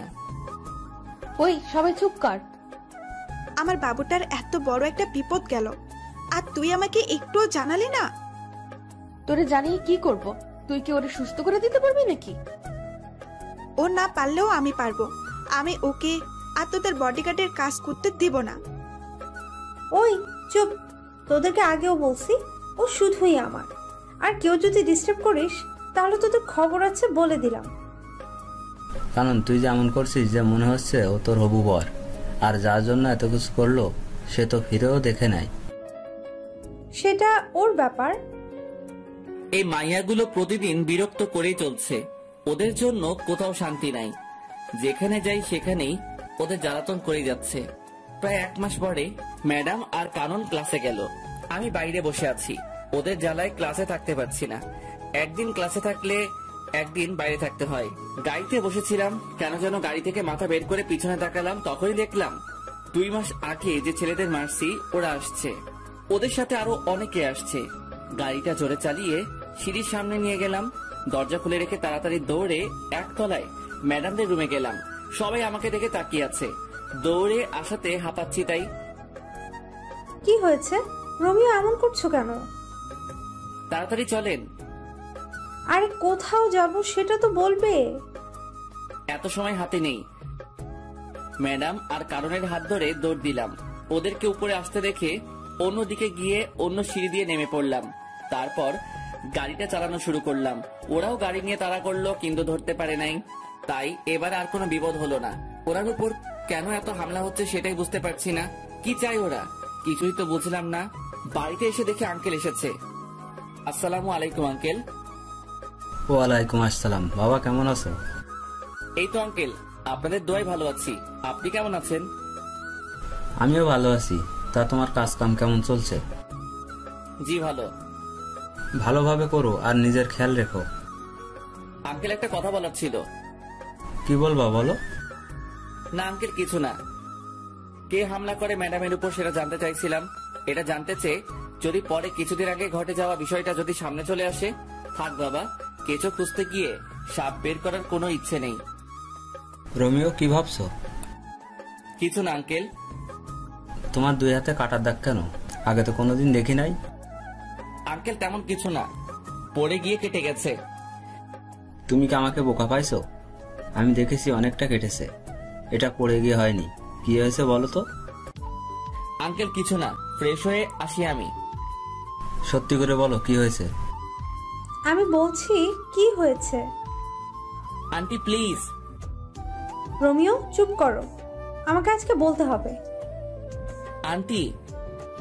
কোনো কথা বলবা না রোমিও, আমাকে বলতে দাও। আর আজকেও যে হামলা করতে চেয়েছিল, রোমিওর জন্য পারে নাই। ও দুজনকে নিয়ে পালিয়ে আসছে। আন্টি সবটাই যখন বলে দিলেন, তাহলে এটা বলেন এসবের পিছনে কে আছে? বাবা, আমাদের চারিদিকে অনেক শত্রু, ওরা এসব করেছে। আঙ্কেল আমি ফ্রেশ হয়ে আসি। যাও, আমি অপেক্ষা করছি। আঙ্কেল আপনারা খেয়ে নিন, আমি খাবো না। কেন বাবা? আমার খেতে ইচ্ছে করছে না, আমি ঘুমাবো একটু। আপনারা খেয়ে নিন। কি আর করা, তবে রাতে একসাথে খাবো। সেটা তখন দেখা যাবে। রুমে এসে ফ্রেশ হয়ে দিলাম সেই একটা ঘুম। 6টার সময় ঘুম থেকে উঠে ফ্রেশ হয়ে একটু ঘোরাঘুরি করে বাসায় আসলাম। রোমিও এখানে এসো, একটু আড্ডা দিব। আঙ্কেল আমি এখানে ঠিক আছি তো। আরে এসো তো। বসো, একটা কথা বলছি শোনো। আমি জুলির বিয়ে দিয়ে দেবো। আঙ্কেল এটা কি বলেন? ম্যাডামের তো এখনো পড়ালেখা শেষ হয়নি, এখন বিয়ে দিয়ে দিলে ওনার ক্যারিয়ারের কি হবে? ক্যারিয়ার পরে, আগে আমি আমার মেয়ের জন্য সুরক্ষা চাই। আমি আমার এক বন্ধুর ছেলের সাথে ওর বিয়ে ঠিক করেছি। ও আমেরিকাতে থাকে। বিয়ের পর জুলিকে নিয়ে যাবে আমেরিকায়। ওখানে আমার মেয়ে সুরক্ষিত থাকবে। ওরা কি জুলিকে বিয়ের পরে পড়াবে? সেটা ওদের ব্যাপার। আমি এই মাসের মধ্যেই বিয়ে দিয়ে দেবো জুলির। তুমি যা ভালো বুঝবে তাই করো। যাক বাবা, আমাকে আর বডিগার্ডের চাকরি করতে হবে না। ম্যাডামের বিয়ে হয়ে গেলে বাড়িতে গিয়ে নাকে তেল দিয়ে ঘুমাবো। রোমিও আসবো? এসে তো পড়েছেন, আবার আসবো বলার দরকার কি? আমাদের তো লাইন পরিষ্কার হয়ে গেল। কিসের লাইন? জুলির পরে তো আমার সিরিয়াল, তাই বলছি আমাদের লাইন পরিষ্কার হয়ে গেল। ম্যাডামের পরে আপনার সিরিয়াল ঠিক আছে, তাতে আমাদের লাইন পরিষ্কার হবে কেন? আমাদের লাইন পরিষ্কার হবে না কেন? আমি তো তোমাকে ছাড়া অন্য কাউকে বিয়ে করব না। কি? শোনো নাই, আবার বলছি, আমি তোমাকে বিয়ে করব। জীবনেও না। কেন করব না? আমার কোন দিক দিয়ে কমতি আছে? আমি আপনাকে কেন বিয়ে করতে যাব? তাছাড়া আপনার মতো পেতনিকে বিয়ে করার কথা তো ভাবতেও পারি না। ওই রোমিও, আমি পেতনি না, পেতনি রানী। তোরে আমি দেখে নিব রোমিও। ভাগেন তো। দাঁড়া, তোর খবর আছে। এটার খবর? কোন চ্যানেল? সংবাদ পড়বে কে? রিপোর্টার কে? ক্যামেরাম্যান কে? বিরক্তিকর ছেলে একটা। রাগে হনহন করে চলে গেল কানন। একটু লজ্জাও নাই মাইয়ার, এসে বিয়ের প্রস্তাব দিচ্ছে। আমি জীবনেও তো এই মাইয়ারে বিয়ে করব না। আমি গরিবের সন্তান, গরিবের কোনো মেয়েকে বিয়ে করব সেটাই ভালো আমার জন্য। আমি বাবা এসব বড় লোকের মেয়ের পিছনে নেই, এমনিতে বিন্দাস আছি। রাতে আঙ্কেল এসে ডেকে গেল খেতে, ইচ্ছে না থাকা সত্ত্বেও যেতে হলো। গিয়ে দেখি সবাই আমার জন্য বসে আছে। ম্যাডামকেও দেখতেছি। ওই দিন একসাথে বসে খাবার খাওয়ার অপরাধে ঘুমাতে দিল না, সাথে 12টা থাপ্পড় দিল। ভুলেও তো সবার সাথে বসে খাবো না, এমনিতে প্রতিদিন সবার সাথে খেতে হয়। আঙ্কেল থাকে না আর ম্যাডাম নিচে আসবে না, তাই ম্যাডামের জন্য খাবার পাঠিয়ে দেওয়া হতো উপরে। রোমিও কি ভাবছো? বসো। না আঙ্কেল আমি ঠিক আছি। ঠিক আছে মানে কি? বসতে বলছি, বসো। আঙ্কেল আমি বসবো না, আমার খাবারটা আমাকে দিয়ে দিন, আমি সোফায় বসে খেয়ে নেই। আমাদের সাথে বসতে কোনো সমস্যা? আঙ্কেল সমস্যা কিছু না, এমনিতেই ইচ্ছে করছে না। আচ্ছা ঠিক আছে, তুমি সোফায় বসো। একটু পরে রোমিও, জুলির বিয়ের সবকিছুর দায়িত্ব কিন্তু তোমার। আঙ্কেল, আমার মনে হয় না আমি পারবো কিছু করতে, আমাকে ছেড়ে দিন। রোমিও, তুমি পারবে। আমাদের বিশ্বাস তুমি সবটা সামলে নিতে পারবে। আমার কিন্তু তা মনে হয় না আন্টি, আমাকে মাফ করবেন। কোনো কথা শুনতে চায় না, তোমাকে সবকিছু করতে হবে। যদি কোনো কিছু ভুল হয় তখন কিন্তু আমি দায়ী না। ঠিক আছে। তাহলে দায়িত্ব নিয়ে নিলাম, তবে একটা শর্ত আছে। আবার কি শর্ত? ম্যাডামের বিয়ের পর কিন্তু আমি চলে যাব। ম্যাডামের বিয়ে হয়ে গেলে তো আমার আর কোনো কাজ নেই এখানে। সেটা তখন দেখা যাবে। কিন্তু বিয়েটা কবে আঙ্কেল? সোমবার। হাতে মাত্র সময় 2 দিন। 2 দিনে এত কিছু করব কি করে? তোমার যেভাবে ইচ্ছা সেভাবে করবে। যত টাকা লাগবে আমি দিব, তুমি শুধু আয়োজন করো। চেষ্টা করব। কথা বলতে বলতে খাওয়া শেষ করে ম্যাডামের দিকে তাকিয়ে দেখি চোখ দুটি বড় বড় করে তাকিয়ে আছে। হাতের কাছে পেলে আমাকে মনে হয় কাঁচা খেয়ে ফেলবে। কি মেয়ে রে বাবা, বিয়ে কি আমি ঠিক করছি নাকি? আমি কি বলছি আঙ্কেলকে যে ম্যাডামকে বিয়ে দিয়ে দিতে? এসব তো ম্যাডামের বাবা মানে আঙ্কেল করছে ম্যাডামের জন্য। তাহলে উনি কেন এমন সিংহীর মতো তাকিয়ে আছে? বিয়ে করার ইচ্ছা না থাকলে বলে দিতে পারছে না? ওইদিকে তাকিয়ে দেখি কানন চোখ দাঁত কেলাচ্ছে। এই মাইয়ার কোনো কিছুই মাথায় ঢুকে না, বড়ই আজীব এক জন্তু। যতটুকু পেরেছি ততটুকু করছি, এর বাইরে কিছু করা সম্ভব না। এত কম সময়ের মধ্যে যে এত কিছু করতে পেরেছি সেটাই বা কম কিসের? যাক, আর বডিগার্ডের কাজ করতে হবে না। আজকে গায়ে হলুদ, কালকে ম্যাডামের বিয়ে। কি আনন্দ আকাশে বাতাসে। আর পারি না, ম্যাডামকে হলুদ লাগাতে ব্যস্ত সবাই, আর আমি আমার কাজ নিয়ে আছি। কিছুক্ষণ পর কানন সহ একদল রমণী আমার দিকে সারের মতো তেড়ে আসছে। প্রথমে মনে হলো এমনি হলুদ ছোঁয়াছুঁই করার জন্য দৌড়াচ্ছে। পরক্ষণে খেয়াল করে দেখলাম রমণীদের নজর খারাপ, সবার নজর আমার উপর। তার মানে ওরা আমাকে হলুদ লাগাতে আসছে। দৌড়া রোমিও দৌড়া। দৌড়াতে দৌড়াতে গিয়ে খাটের নিচে লুকালাম, তবু বাঁচতে পারলাম না। আন্টি আমাকে লুকাতে দেখে গিয়েছে। কানন জানতে চাওয়ার সাথে সাথে বলে দিছে। হলুদের অনুষ্ঠান শেষ হয়ে যাওয়ার পর গিয়ে শুয়ে পড়লাম। আজকে থেকে কালকে কাজের চাপটা একটু বেশি, একটু না অনেক বেশি থাকবে। ঘুম থেকে উঠে ফ্রেশ হয়ে নাস্তা করে কাজের তদারকি শুরু করতে হলো। এদিকে কাজের তদারকি করছি, আবার ম্যাডামের বডিগার্ডের কাজও করছি। বলা যায় না কখন কে অ্যাটাক করতে পারে। দেখতে দেখতে 2টা বাজলো। বর আসার কোনো খবরই নেই। আঙ্কেল ফোন দিয়ে যাচ্ছে 2টার পর থেকে, কিন্তু কেউ ফোন তুলছে না। অবশেষে বিকাল 4টায় ফোন তুলে জানায় যার সাথে বিয়ে হওয়ার কথা সে 2 বছর আগে বিয়ে করে ফেলছে। আঙ্কেল অনেকক্ষণ কি নিয়ে যেন ভাবলো। প্রায় 15 মিনিট পর এসে আমাকে ডেকে রুমে নিয়ে গেল। রোমিও, তুমি বাবা আমার মেয়েটাকে বিয়ে করো। কিভাবে সম্ভব আঙ্কেল? তুমি চাইলে সম্ভব। আঙ্কেল, আমি আপনার সব কথা মানতে পারবো, কিন্তু বিয়েটা করতে পারবো না। কিন্তু কেন? আঙ্কেল, আমি এখন ম্যাডামকে বিয়ে করলে খাওয়াবো কি, রাখবো কোথায়? তাছাড়া আমি গরিবের সন্তান। আমার সাথে যদি ম্যাডামের বিয়ে দেওয়া হয় তাহলে আপনার মান সম্মান কোথায় গিয়ে দাঁড়াবে আপনি ভেবে দেখুন। আমি তো আমার মেয়ের ভালো চাই। ও তোমার কাছে থাকলে ভালো থাকবে, সুরক্ষিত থাকবে। কিন্তু কোনো কিন্তু না, তুমি গিয়ে রেডি হয়ে এসো, আমি এখানে আসি। অবশেষে আমি বিয়ের পিড়িতে। আঙ্কেল নিজে হাত ধরে নিয়ে গিয়ে ম্যাডামের পাশে বসিয়ে দিল। আমি জানি আমাকে বিয়ের পোশাকে দেখে অনেক মেয়ের কষ্ট হচ্ছে, কিন্তু আমার তো কিছু করার নেই। আব্বু আম্মুকে দেখলাম অনেক খুশি। আঙ্কেল অনেকক্ষণ কথা বললো দুজনের সাথে, কি বলছে কে জানে। ম্যাডামের পাশে বসার পর প্রথমে চোখ পড়লো কাননের দিকে। মেয়েটির চোখ দিয়ে পানি পড়ছে। আমি জানি যে ও আমাকে সত্যি অনেক ভালোবাসে, কিন্তু কি থেকে কি হয়ে গেল। তবে আমি একটু জিনিস এখন থেকে বুঝতে পারছি যে এই বিয়েটার পর থেকে আমার কপালে অনেকগুলো থাপ্পড় আছে। কয়টা আছে সেটা জানি না। বিয়ের সব আনুষ্ঠানিকতা শেষে ম্যাডামকে রুমে নিয়ে গেল। আমি টুপ করে আমার রুমে ঢুকে বিয়ের পোশাক ছেড়ে একটা জিন্স আর টি শার্ট পরে বাইরে বের হলাম। এদিক সেদিক ঘোরাঘুরি করছি, কিছু মাথায় ঢুকছে না। রাত 10টায় বাসায় ঢুকলাম। এত রাত করে বাড়ি ফিরাতে কেউ দেখেনি। রোমিও, কোথায় গিয়েছিলে? একটু বাইরে গিয়েছিলাম। তোমাকে তো বিয়ের পর থেকে খুঁজে পাওয়া যাচ্ছে না, কোথায় ছিলে? ভালো লাগছে না তাই একটু বাইরে বের হয়েছিলাম। বুঝলাম। এখন খেতে আসো। জি ম্যাডাম। খাবেন আন্টি? জুলি এখন থেকে তোমার বউ, ম্যাডাম না, ঠিক আছে? আর আমরা দুজনকে তুমি মা বাবা বলে ডাকবে।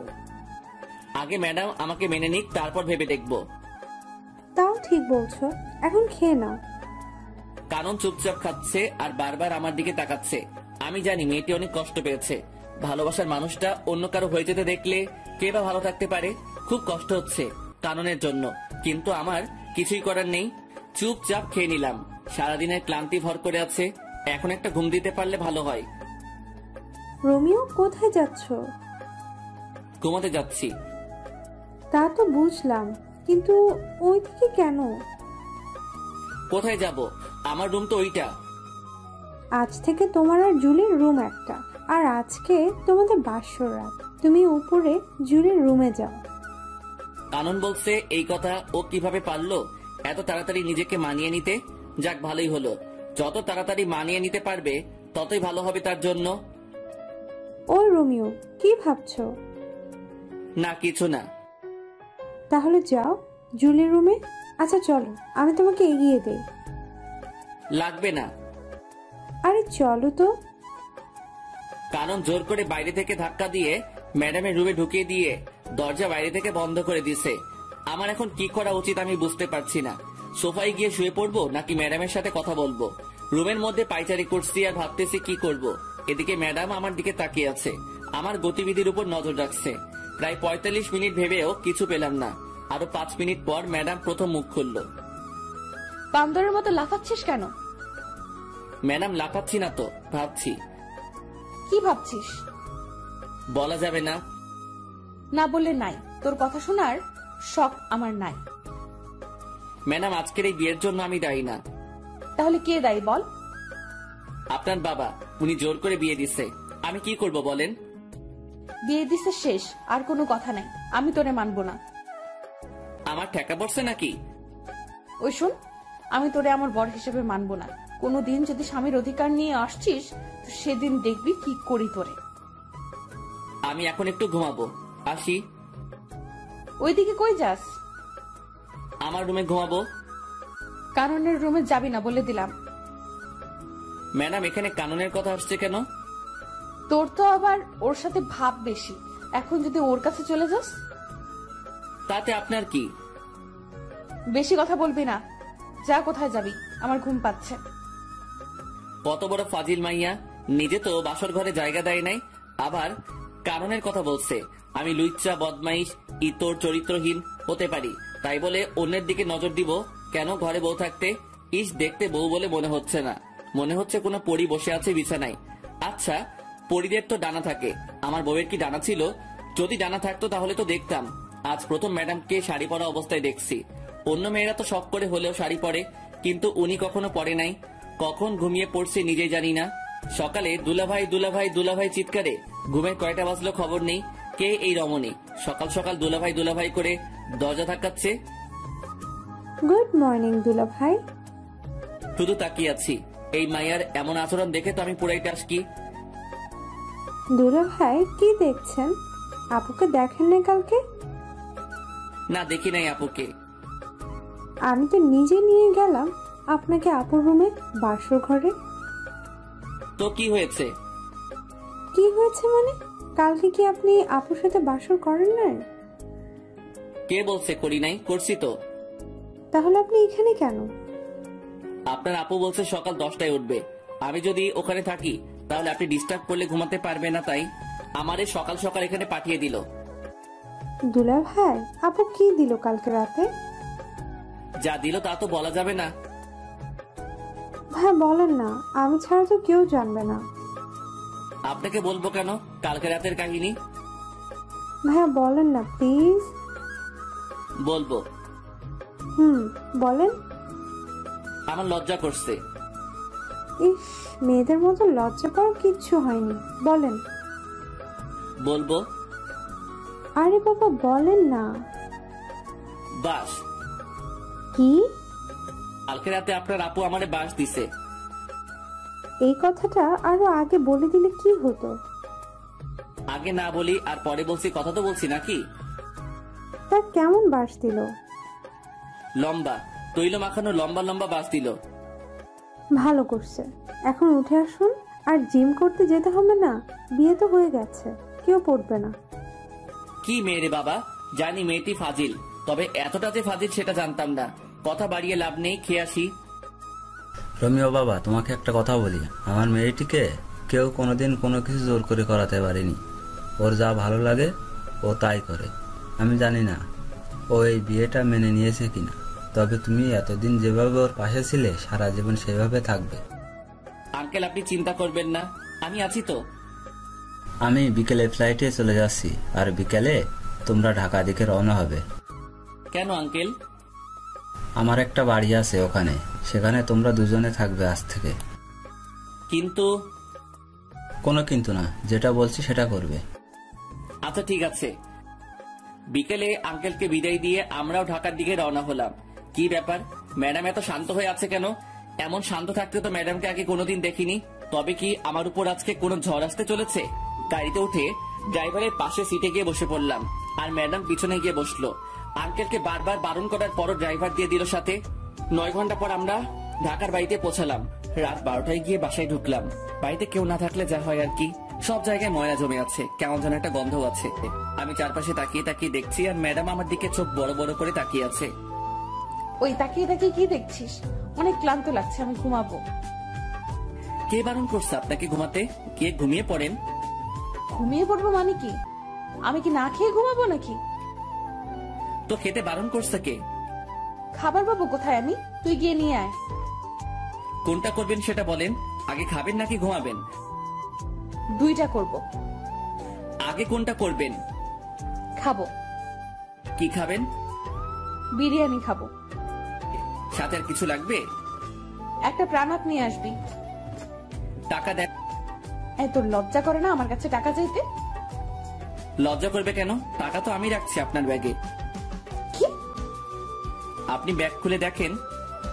কখন রাখছিস? রাখছি বলা যাবে না। এখন টাকা দেন, না হলে পরে কিছুই পাবো না। এই নে। 200 টাকা দিয়ে কি পাবো ম্যাডাম? কি পাবি তুই বল? 2টা বিরিয়ানি প্যাকেট পাবো, আর একটা প্রাণাক পাবো। ঠিক আছে, তো আর কি? আর কি মানে? সকালে নাস্তা যে করবেন, আটা ময়দা কিছু তো একটা লাগবে। বেশি কথা বলবি না। সকালেও বাইরে থেকে নিয়ে আসবি। এখন তাড়াতাড়ি যা। যাচ্ছি। এই দাঁড়া। আবার কি? আমি কি দাঁড়িয়ে থাকবো? বসতে কে বাধা দিল আপনাকে? আমি কি এই ময়লায় বসবো নাকি? পরিষ্কার করে দিয়ে তারপর যাবি। পারবো না। আপনি ঘুমাবেন, আপনি করেন। মাথা গরম করাবি না বলে দিলাম। মাথা গরম হলে তো ভালো। কেন? চায়ের জন্য পানি গরম করব। তোরে খাইছি, দাঁড়া। কে শুনে কার কথা? মায়ের খেতে না চাইলে দৌড়া রোমিও। খাবার নিয়ে বের হয়ে ল্যাম্প পোস্টের আলোয় চুপচাপ হাঁটছি আর ভাবছি, কি দেখে কি হয়ে গেল। ছিলাম বডিগার্ড, আর এখন বড় হয়ে গেলাম। তাও আবার যে সে বড় না, বডিগার্ড থেকে বড়। বডিগার্ড বড় হয়ে গেলাম। কি কপাল আমার! কয়জনের ভাগ্যে এমনটা হয়? ভাবতে ভাবতে বাসায় পৌঁছালাম। কলিং বাজানোর সাথে সাথে দরজা খুলে দিল ম্যাডাম। আই বান্দর, তুই এতক্ষণ কি করছিলি বাইরে? খাবার আনতে গেছি। এতক্ষণ লাগে? সময় লাগবে না নাকি? তাই বলে এতক্ষণ লেট করবি? আমি সেই কখন থেকে বসে আছি তোর জন্য। সূর্য কোন দিকে উঠলো? রাতের আকাশে তুই সূর্য দেখছিস কোথায়? সেটা পরের কথা। আগে বলেন, আমার জন্য অপেক্ষা করার কারণ কি? খিদে লাগছে। কখন খাবার নিয়ে আসবি তাই। ও, এই নিন আপনার বিরিয়ানি। বসবো কোথায়? ও আল্লাহ, আমার উঠাই নাও না কেন? কোথায় বসবো সেটাও নাকি আমি ঠিক করে দিব? ওই চুপ। সব জায়গায় তো ময়লা জমে আছে, কোথায় বসবো? তুই সোফাটা পরিষ্কার করে দে, আমি সোফায় ঘুমাবো। শখ কত, আমি ঘুমাবো ফ্লোরে। আপনি যে কোনো একটা রুম পরিষ্কার করে ঘুমাবেন। ওই, আমি তোর ম্যাডাম, আমি যা বলবো তুই তাই করবি। কোন উপন্যাসে লেখা আছে? তোর জন্য উপন্যাস খুঁজতে পারবো না, যেটা বলছি সেটা কর। ঠিক আছে ম্যাডাম, আপনি খেয়ে নিন। এই মায়ের উপর ঠাড়া পড়ুক, সোফায় রাত কাটিয়ে দিব ভাবছি। আজকে কিন্তু সেটা স্বপ্নই থেকে গেল। এই মায়ের জন্য তা হলো না। এটা সেটা করতে করতে রাত 2টা বাজলো। কি দৌ লাগছে হেব্বি, খুব ঘুমো পাচ্ছে। ম্যাডামকে শুয়ে পড়ছে। এটা কি সেই বদরাগী মেয়েটি?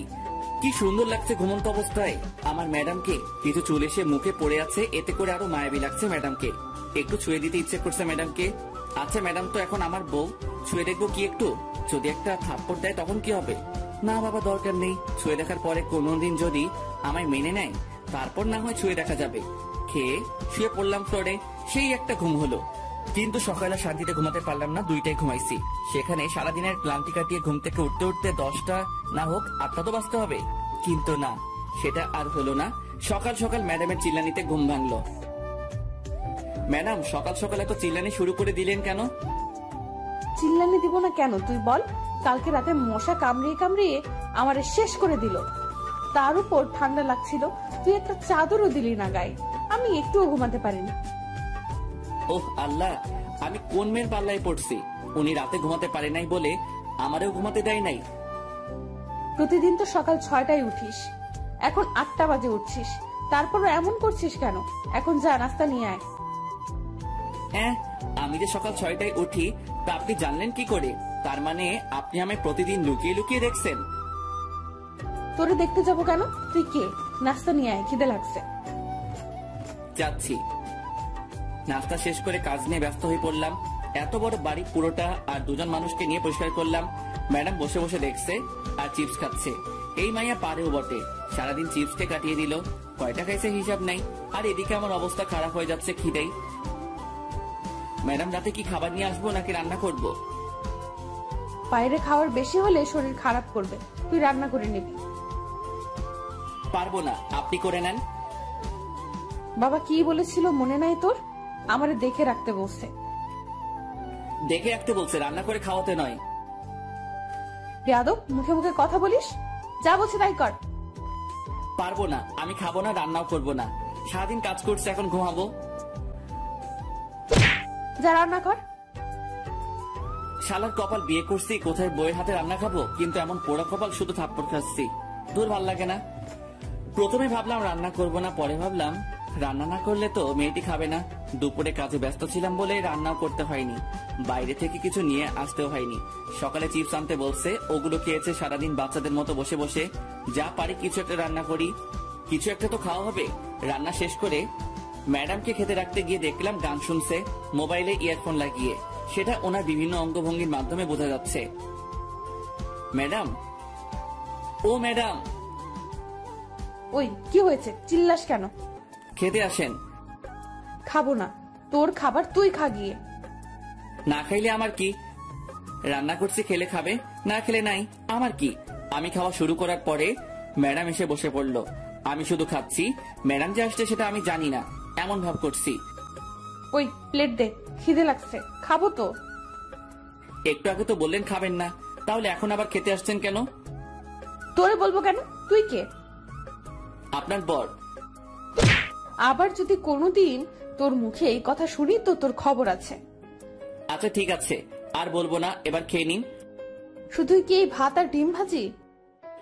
আজকের মতো এখানে শেষ করেন। আমি খাবো না। না খেলে নাই, আমার কি? আমি এগুলো খাবো না, কিছু নিয়ে আয় বাইরে থেকে। পারবো না, আমার ঘুম পাচ্ছে, ঘুমাবো। আমি কি না খেয়ে থাকবো সারা রাত? রান্না করা আছে, খেলে খাবেন, না খেলে আমার কি? আমি খাবো না। দূর, না খেলে না খাবে। রান্না করার দরকার ছিল, রান্না করছি। খেলে খাবি, না খেলে মশা খা গিয়ে। হাত পা বিছানায় ছড়িয়ে দিয়ে শুয়ে পড়লাম।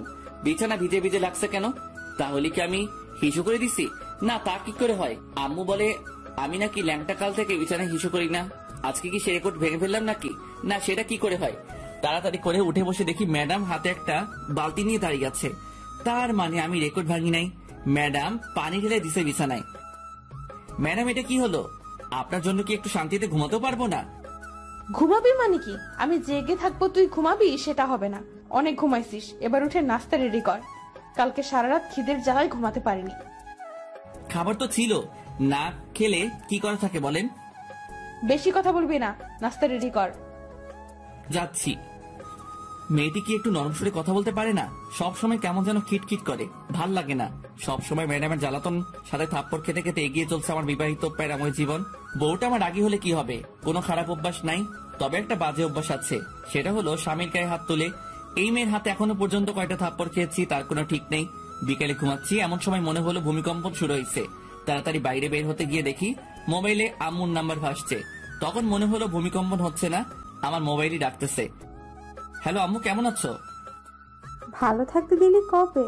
বিয়ে হয়েছে 3 মাস হতে চললো, কিন্তু বৌমাকে সেই বিয়ের দিনের পর থেকে আর দেখি না।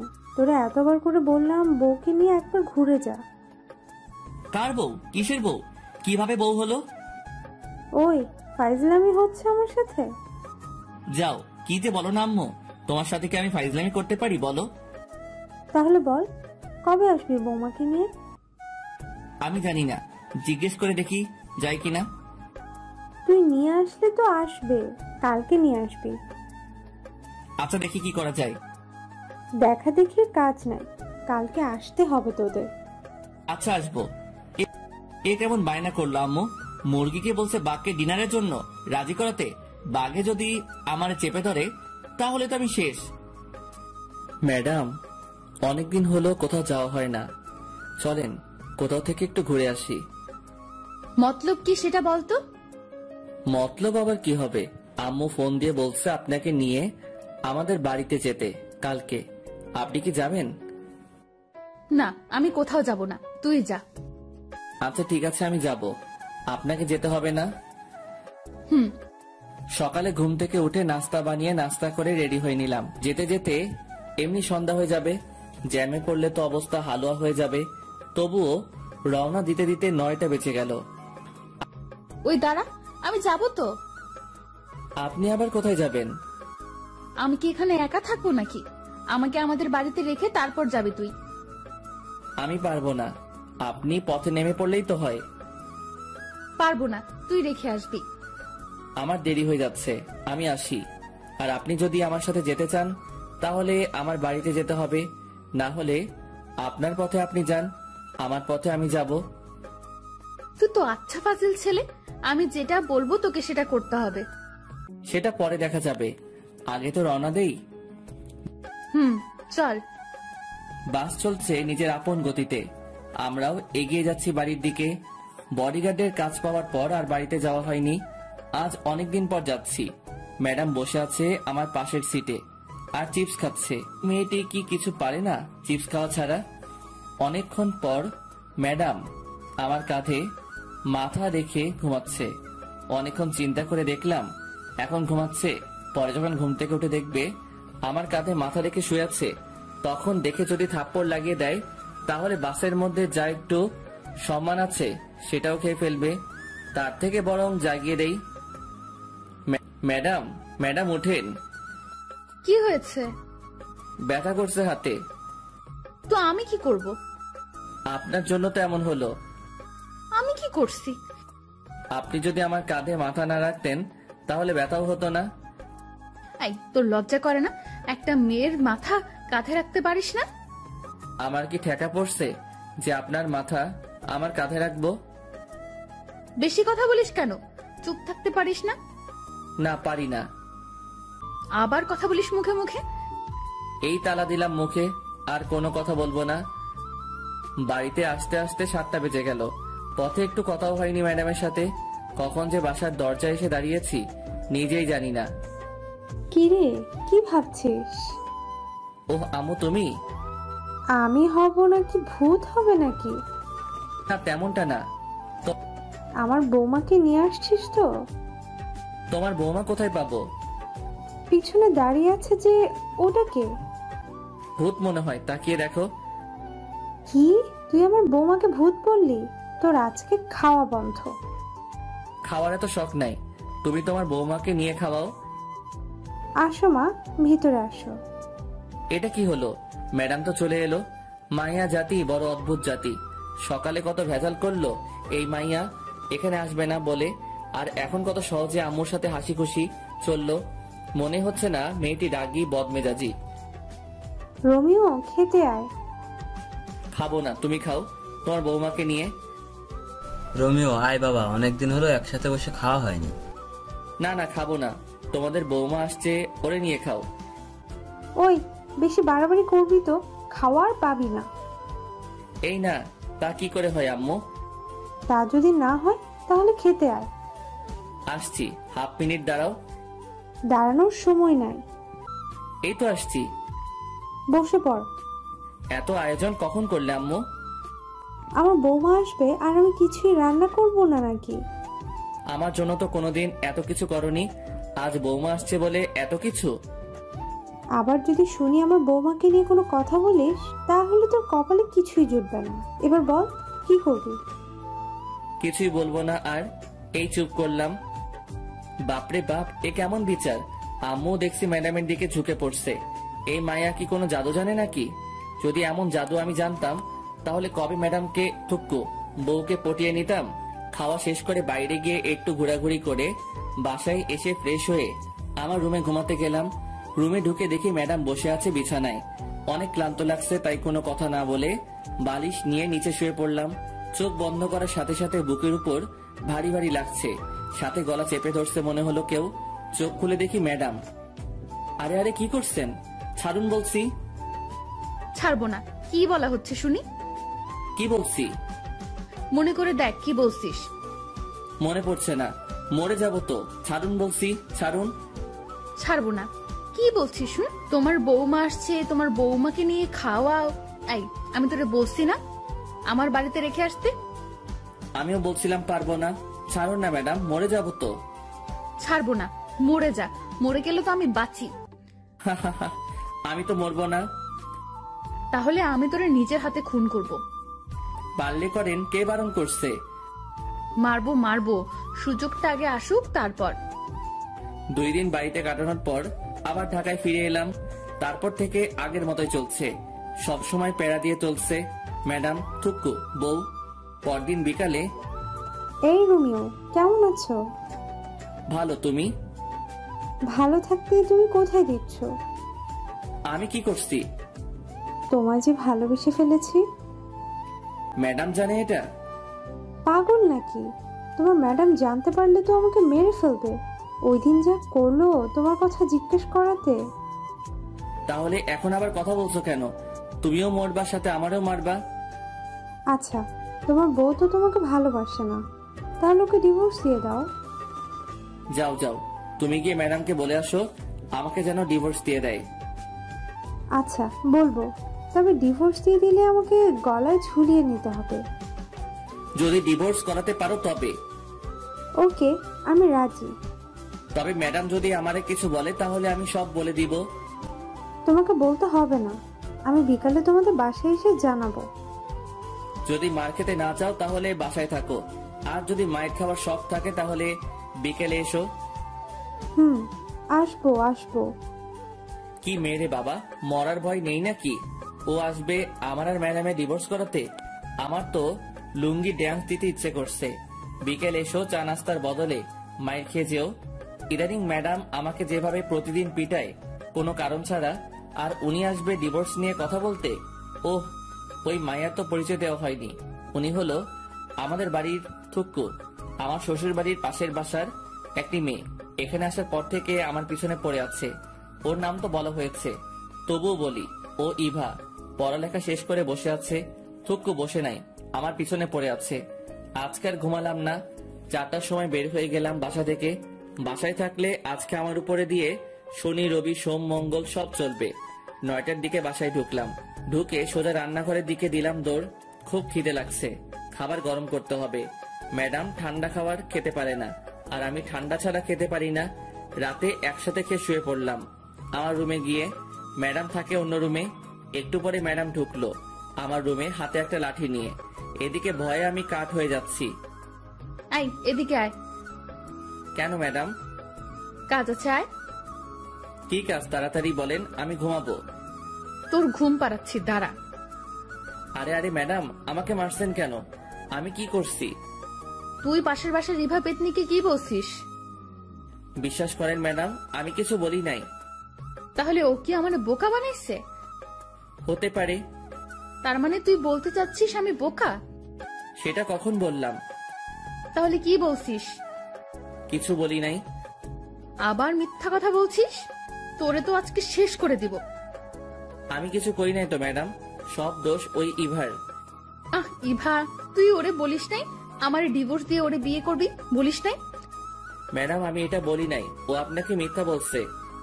তুই বলছিস আমি লুকিয়ে লুকিয়ে সব শুনছি। কি আপনি এমন কেন ম্যাডাম? লুকিয়ে লুকিয়ে অন্যের কথা শুনছেন, এটা ঠিক না। তুই আমারে কোনটা ঠিক আর কোনটা ঠিক না সেটা শিখাইতে আসবি না, আমি সব জানি। জানলে ভালো। এখন আমি ঘুমাবো, অনেক মাইর খাইছি। কি তুই ঘুমাবি? হুম। তোরে আমি ঘুমাতে দিব না। তোর কাজ হলো আজকে সারা রাত আমাকে পাহারা দেওয়া। পারবো না। না পারলে আবার শুরু করব, তখন বুঝবি। আবার শুরু করার দরকার নেই, আমি রাজি। চল। হুম। বাইরে না, রুমের ভেতর এসে পাহারা দিবি। ভিতরে কেন? বাইরে থেকে দিলে কি হবে? যেটা বলছি সেটা কর। হুম। ঘুমে মাথাটা কেমন করছে, আর এই মাইয়া দাঁত বের করে হাসছে। ইচ্ছে করছে ঘুষি মেরে দাঁত ভেঙে দেই। দেখ দেখ, দাঁত কেরাচ্ছে আবার। এ ম্যাডাম, এই চিল্লাচ্ছিস কেন?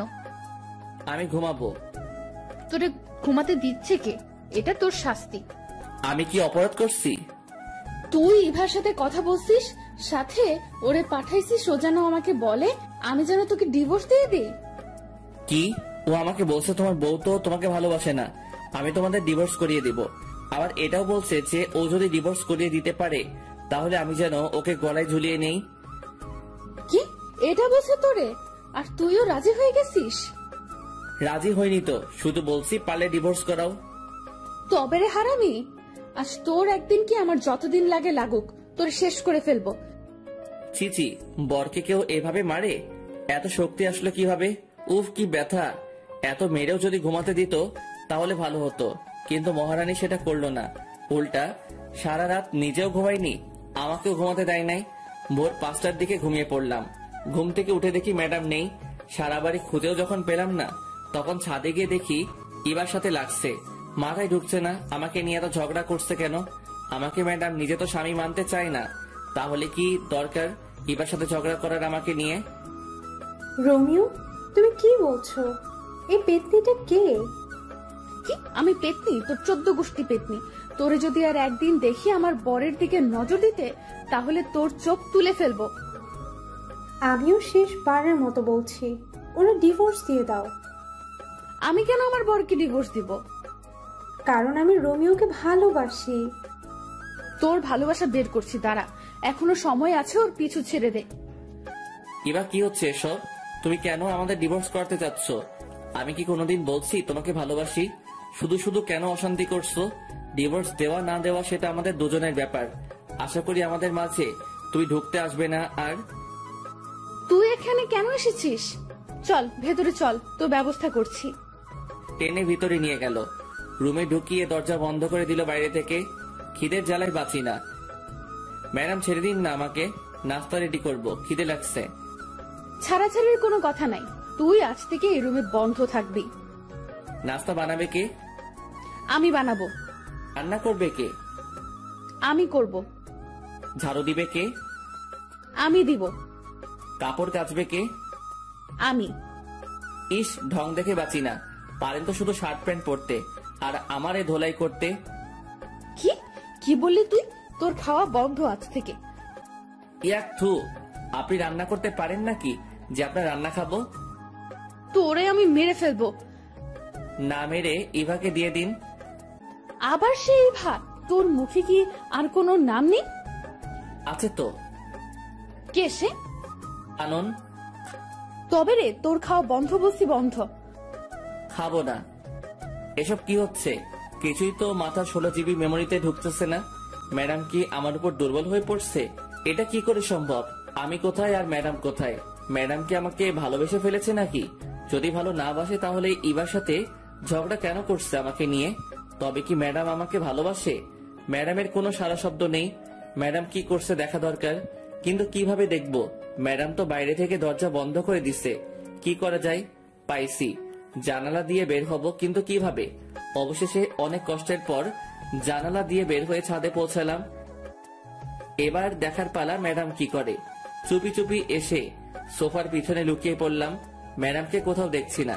একটু পরে দরজা খুলে বাসায় ঢুকলো, হাতে কয়েকটা প্যাকেট নিয়ে। তারপর গিয়ে ফ্রেশ হয়ে এসে প্লেট নিয়ে আমাকে যে রুমে বন্ধ করে রাখছে সেই রুমে দরজায় গিয়ে বসে খাবার বের করছে। এইদিকে আমার অবস্থা খারাপ হয়ে যাচ্ছে খিদায়। চোখের সামনে গরম গরম বিরিয়ানি দেখে খিদের পরিমাণ আরো 3 গুণ বেড়ে গেল। 2টা প্লেটে বিরিয়ানি বেড়ে রাখছে। রোমিও, চুপ করে আছি। আয় রোমিও, খেতে আয়। এখনো চুপ? ওই আসবি নাকি মাইর খাবি? কোনো সারা শব্দ না পেয়ে রুমে ঢুকলো ম্যাডাম, আর আমি এই সুযোগে একটা প্লেট নিয়ে ডাইনিং টেবিলের নিচে বসে পড়লাম। ওইদিকে ম্যাডাম আমাকে খুঁজে খুঁজে হয়রান হয়ে যাচ্ছে। আমি খাবার তালে আছি। আয় বিড়াল, বের হয়ে আয়। ম্যাডাম, আপনি কখন আসছেন? জানালা কেটে পালিয়ে এসে বসে বসে খাচ্ছিস? এই তুই না বসিস আমি রান্না করতে পারি না, তাহলে খাচ্ছিস কেন? আপনার রান্না হলে খেতাম না। কি, এটা আমার রান্না না? কি চিটিং মাইরি! বাইরে থেকে খাবার নিয়ে এসে নিজের নাম দিচ্ছেন। আমি বাইরে থেকে খাবার নিয়ে আসছি, কে বসে তোকে? আমি দেখছি। তবে রে বান্দর পোলা। ম্যাডাম, এটা কি হলো? কি হয়েছে? আপনার নজর খারাপ হয়ে যাচ্ছে ম্যাডাম। কি কি করছি আমি যে আমার নজর খারাপ হয়ে গেল? একটু আগে যেটা করলেন এটা কি ঠিক করছেন? তুই আজ থেকে আমার সাথে কথা বলবি না। অন্য মেয়েদের সাথে টাঙ্কি মারতে পারিস, তখন কিছু হয় না। আর এখন আমি তোকে একটা কিস দেওয়াই বলছি। আমার নজর খারাপ? কোনোদিনও তোর সাথে কথা বলবো না, তুইও কথা বলতে আসবি না। বলবো না? আপনি কোন দিন কি আমাকে স্বামী সম্মান দিছেন? দেন নাই। কথায় কথায় থাপ্পড় মারতেন, এটা করতেন সেটা করতেন, কথায় কথায় অপমান করতেন। আমি কোনোদিন আপনার কোনো কিছুতে বাধা দেই নাই, আপনিও আমার কোনো কিছুতে বাধা দিবেন না। আজ থেকে আপনার মতো আপনি থাকবেন আর আমার মতো আমি। এটা কি হলো? যা হওয়ার হয়েছে, এত কিছু ভাবার সময় নাই। পেট ভরে গেছে, এখন একটু পাসপোর্ট অফিস থেকে আসি। পাসপোর্ট রেডি হয়ে গেছে, মেসেজ আসছে, ওটা নিয়ে আসি। প্রায় 1 মাস হতে চললো, ম্যাডাম আর আমার কোনো কথা হয় না। দুজনে বাইরে গিয়ে খাবার নিয়ে এসে তারপর নিজেদের রুমে গিয়ে খাই। ম্যাডামের দিকে তাকালে বোঝা যায় ম্যাডাম এখন রাত জাগে। চোখের নিচে কালি জমে গেছে, অগোছালো হয়ে গেছে। আগের মতো জিন্স শার্ট পরে না, সালোয়ার কামিজ এসব পরে। আগের থেকে অনেক সুন্দর লাগে ম্যাডামকে, তবে শাড়ি পরলে আরো সুন্দর লাগতো। বাংলার মেয়েদের শাড়ি ছাড়া মানায় না। ভাবছি একটা ট্রিট দিব ম্যাডামকে। ভিসা, পাসপোর্ট সবকিছু রেডি হয়ে গেছে। সৌদি চলে যাব, আমার বেস্ট ফ্রেন্ড ওখানে থাকে, ও সব ব্যবস্থা করছে। ম্যাডাম, কি? শপিং করতে যাবেন নাকি? যাব না। আর কিন্তু সুযোগ পাবেন না। আবার বলছি, শপিং করতে যাবেন? যাব, নিয়ে চল। চলুন। যাক, যেতে রাজি হয়েছে। দুজনে একসাথে বের হলাম। রিক্সার জন্য দাঁড়িয়ে আছি, এমন সময় দেখি ইভা আসছে। ইভা যদি কিছু বলে এখন, তাহলে আমার আর রক্ষা নাই। এই জান, শোনো না, রাতে ফোন দিলে ছাদে এসো, দুজনে একসাথে চাতে। যেখানে বাঘের ভয় সেখানে সন্ধ্যা হয়। কি দরকার ছিল এটা বলার? ফাজিল মাইয়া, লুচ্চা মাইয়া, কি মজা পাই বুঝি না এমন করে। ম্যাডাম, শপিং করতে যাবেন না? দাঁড়া, তোর শপিং বের করছি। তোর ইভাকে শপিং করিয়ে দে, যা। আজ থেকে তোর সাথে আমার কোনো সম্পর্ক নাই। তুই লুকিয়ে লুকিয়ে অন্য মেয়ের সাথে কথা বলিস। ম্যাডাম, আমার কোনো সম্পর্ক নাই কারোর সাথে। ইভা তো অনেক আগে থেকে আমার পিছনে লেগে আছে, সেটা আপনি জানেন। অবশ্যই তোর সাথে ওর সম্পর্ক আছে, না হলে তোরে জান বলে ডাকলো কেন? আমাকে ফাঁসানোর জন্য এটা বলছে। আমি এত কিছু শুনতে চাই না। তোর সাথে সম্পর্ক আছে ওর, না হলে তোরে জান ডাকলো কেন? তুই কোনো কথা বলবি না। হন হন করে বাসায় চলে গেল। ট্রিট আর দেওয়া হলো না। এই ইভার জন্য এত কিছু হলো। কি দরকার আমাকে জান বলে ডাকার? বিয়ের এতদিন পর বউকে থুকু ম্যাডামকে শপিং করে দিতে চাইছিলাম, সেটা হলো না এই ইভাটার জন্য। বাড়িতে গিয়ে দেখি ম্যাডাম দরজা বন্ধ করে বসে আছে। ভিতর থেকে ফুপানো শব্দ আসছে। শুধু শুধু ইভার জন্য আজকে ম্যাডাম কাঁদছে। শালার মাইয়া, তোর জন্য আমার লক্ষ্মী বউটা কাঁদছে। ইচ্ছে করছে ইভা মায়াটারে মেরে নাক ভেঙে দেই। ম্যাডাম, খেতে আসুন। খাবো না, তুই খা তোর ইভাকে নিয়ে। ম্যাডাম, বিশ্বাস করেন, ওই মাইয়া এটা আপনাকে রাগানোর জন্য বলছে। আমি শিওর। তোরে আমি বিশ্বাস করি না। আমি যে ভালো না সেটা আমি জানি। এবার খেতে আসুন। খাবো না বলছি, খাবো না। আবার যদি খেতে ডাকিস তাহলে তোর খবর আছে। আচ্ছা ঠিক আছে, ডাকবো না। তবে আন্টি ফোন নিয়ে যেতে বলছে, যাবেন নাকি? সেটা দেখা যাবে, তুই কোনো কথা বলবি না। আমার এত ঠেকা পড়ে নাই আপনার সাথে কথা বলতে। আমার সাথে কথা বলা লাগবে কেন? তোর তো অনেকে আছে কথা বলার জন্য। লুচ্চা পোলা, দূর হও আমার সামনে থেকে। আমি কি আপনার সামনে নাকি যে দূর হব? চুপ কর লুচ্চা পোলা, ঘরে বউ রেখে অন্য মেয়ের পেছনে পড়ে থাকিস। তোর সাথে কোনো কথা নেই। আমার এত শখ নেই আপনার সাথে কথা বলার। কে ঝগড়া করবে এই পাগলিটার সাথে, কখন বাঘিনীর মতো তেড়ে আসবে তার কোনো ঠিক নাই। চিড়িয়াখানায় আছে টুকু, রুমে আছে, ওখানে ঠিক আছে। সকালে ঘুম থেকে উঠে ধাক্কাধাক্কি করে দরজা খুলে ম্যাডামের রুমে ঢুকে দেখি নিচে শুয়ে আছে। একটা মেয়ের রুম মনে হচ্ছে না, বিছানা বালিশ সব ছড়িয়ে ছিটিয়ে আছে পুরো রুমে। মনে হয় আমাকে মারতে না পেরে বিছানা বালিশের সাথে যুদ্ধ করছে। দেখে মনে হচ্ছে ভাজা মাছটা উল্টে খেতে জানে না। কি মায়াবী লাগছে পাগলিটাকে। কাঁপছে দেখে কপালে হাত রেখে বুঝতে পারলাম জ্বরে অবস্থা খারাপ হয়ে যাচ্ছে। বিছানায় শুয়ে দিয়ে ডাক্তারের কাছে ফোন দিলাম। একটু পরে ডাক্তার এসে দেখে গেল মাথায় পানি দিতে বলে গেল। ডাক্তার যাওয়ার পর থেকে পানি দিচ্ছি। অনেকক্ষণ পর চোখ বড় বড় করে তাকিয়ে আছে। ম্যাডাম কেমন লাগছে? তোর জন্য সব হয়েছে। ম্যাডাম বেশি কথা বলা যাবে না, চুপচাপ শুধু উত্তর দিবেন। তবে রে, কেমন লাগছে বলেন। ভালো না। মাথাটা মুছে নিন, আমি নাস্তা রেডি করে আনি। খাবো না। দেখা যাবে। ম্যাডাম হাঁ করুন। আমি খেতে পারবো, তোর কষ্ট হবে না। তাহলে খেয়ে নিন, আমি মেডিসিন নিয়ে আসি। আমি মেডিসিন নিব না। নিতে তো হবে, না হলে সুস্থ হবেন কি করে? সুস্থ হওয়া লাগবে না, তোর জন্য তো আমার এই অবস্থা। বেশি দিন সহ্য করতে হবে না, চলে যাব। কি বললি আবার বলতো, শুনতে পাইনি। না ম্যাডাম কিছু না, একটু একটু করে সুস্থ হচ্ছে ম্যাডাম। 2 দিন পর রাতে আবার জ্বর আসে ম্যাডামের। সারা রাত মাথায় পানি দিয়ে সকালে নাস্তা রেডি করে নিয়ে গেলাম, খাইয়ে দিতে চাইলাম, কিন্তু ম্যাডাম আমার হাতে খাবে না, নিজেই কাপা কাপা হাতে খেলো। কত স্বপ্ন ছিল বউটা নিজের হাতে আমাকে খাইয়ে দিবে, আমিও নিজের হাতে বউকে খাইয়ে দিব।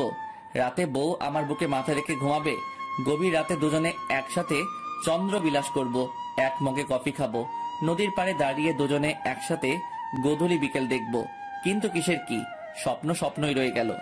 রাতে ম্যাডামের জন্য খাবার নিয়ে গেলাম, ম্যাডামের হাতে প্লেট দিয়ে দিলাম, জানি আমার হাতে খাবে না তাই দিয়ে দিলাম। ম্যাডাম খেয়ে নিন। খাইয়ে দে। ম্যাডাম খেয়ে নিন তো, ঘুমাবো, ভাল লাগছে না।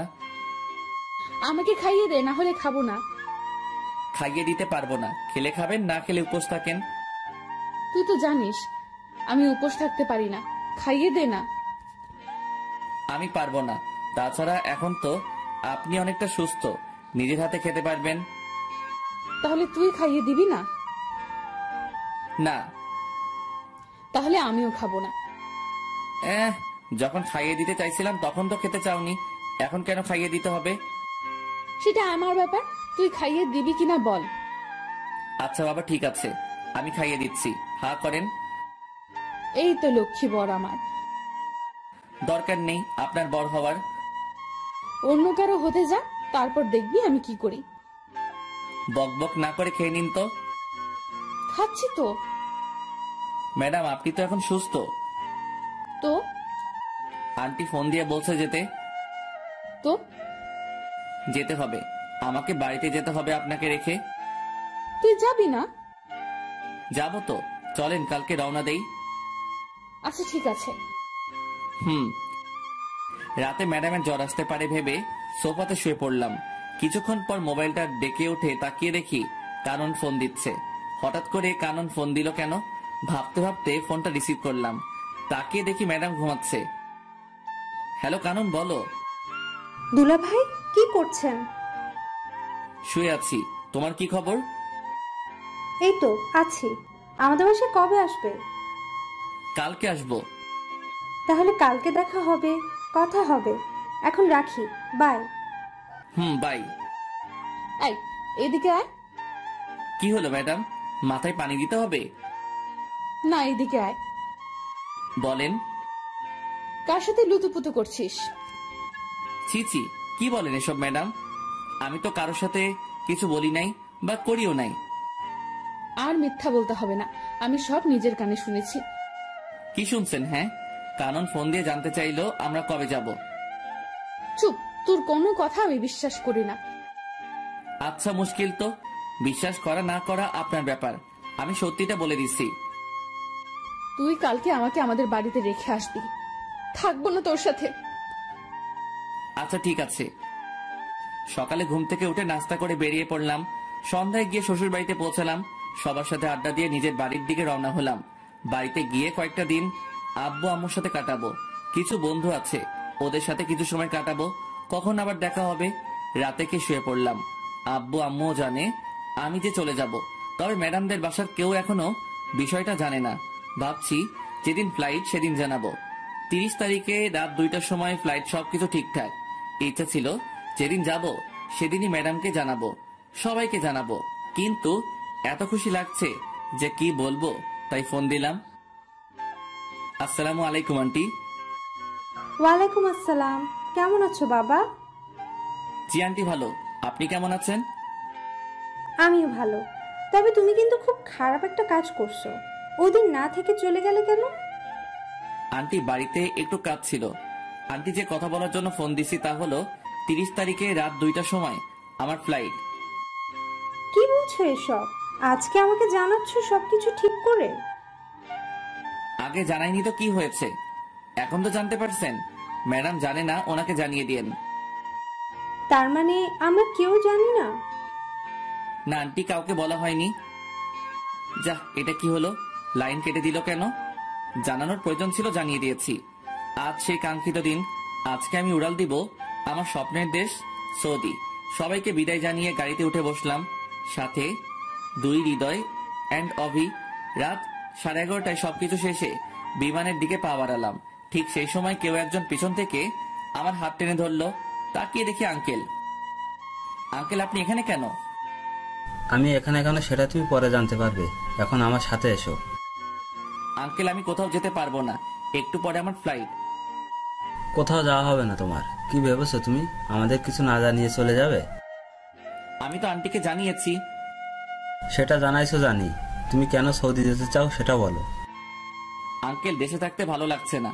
তাছাড়া আমার কোনো পড়ালেখাও নাই যে আমি কোনো চাকরি করব, তাই বিদেশে পাড়ি জমাচ্ছি। সেখানে আমার বন্ধুর সাথে একসাথে থাকবো। আমি তোমাকে কাজ দিব, এখন চলো। কিন্তু কোনো কিন্তু না। তোমার আন্টি জানালো তোমার ফ্লাইট রাত 2টায়। আমিও 10টার সময় দেশে এসেছি, তারপর তোমার জন্য বসে আছি এখানে। আমি তো কোন এয়ারপোর্ট দিয়ে যাবো সেটা বলিনি। চট্টগ্রাম আর ঢাকা, এই 2টার একটা দিয়ে তুমি যাবে আমি জানতাম, তাই চট্টগ্রাম এয়ারপোর্টে তোমার ছবি পাঠিয়ে দিয়েছি। ওখান দিয়ে তুমি যেতে পারবে না, তোমাকে আটকাবে। আর এখানে আমি বসে আছি। তাহলে কি আমার যাওয়া হবে না? না, হবে না। এখন তুমি আমার সাথে বাসায় যাবে। কিন্তু কোনো কথা শুনতে চাই না। অবশেষে আমি আমার শ্বশুরের বাসায় ম্যাডামের রুমের সামনে দাঁড়িয়ে। এখানে আসার পর থেকে শুনছি ম্যাডাম রুম থেকে বের হচ্ছে না, খাচ্ছে না, শুধু কেঁদে যাচ্ছে আর বলছে রোমিওকে এনে দাও। কয়েকবার ডাকার পরও ম্যাডাম দরজা খুলছে না। তারপর আর কি, আমার দানবের মতো দেহটা দিয়ে ধাক্কা দিয়ে দরজা খুলে দেখি ম্যাডাম ফ্লোরে বসে আছে, চোখ দুটো লাল হয়ে আছে। ম্যাডাম আসবো তাকিয়ে আছে, কোনো কথা বলছে না। ম্যাডাম কথা বলবেন নাকি চলে যাব?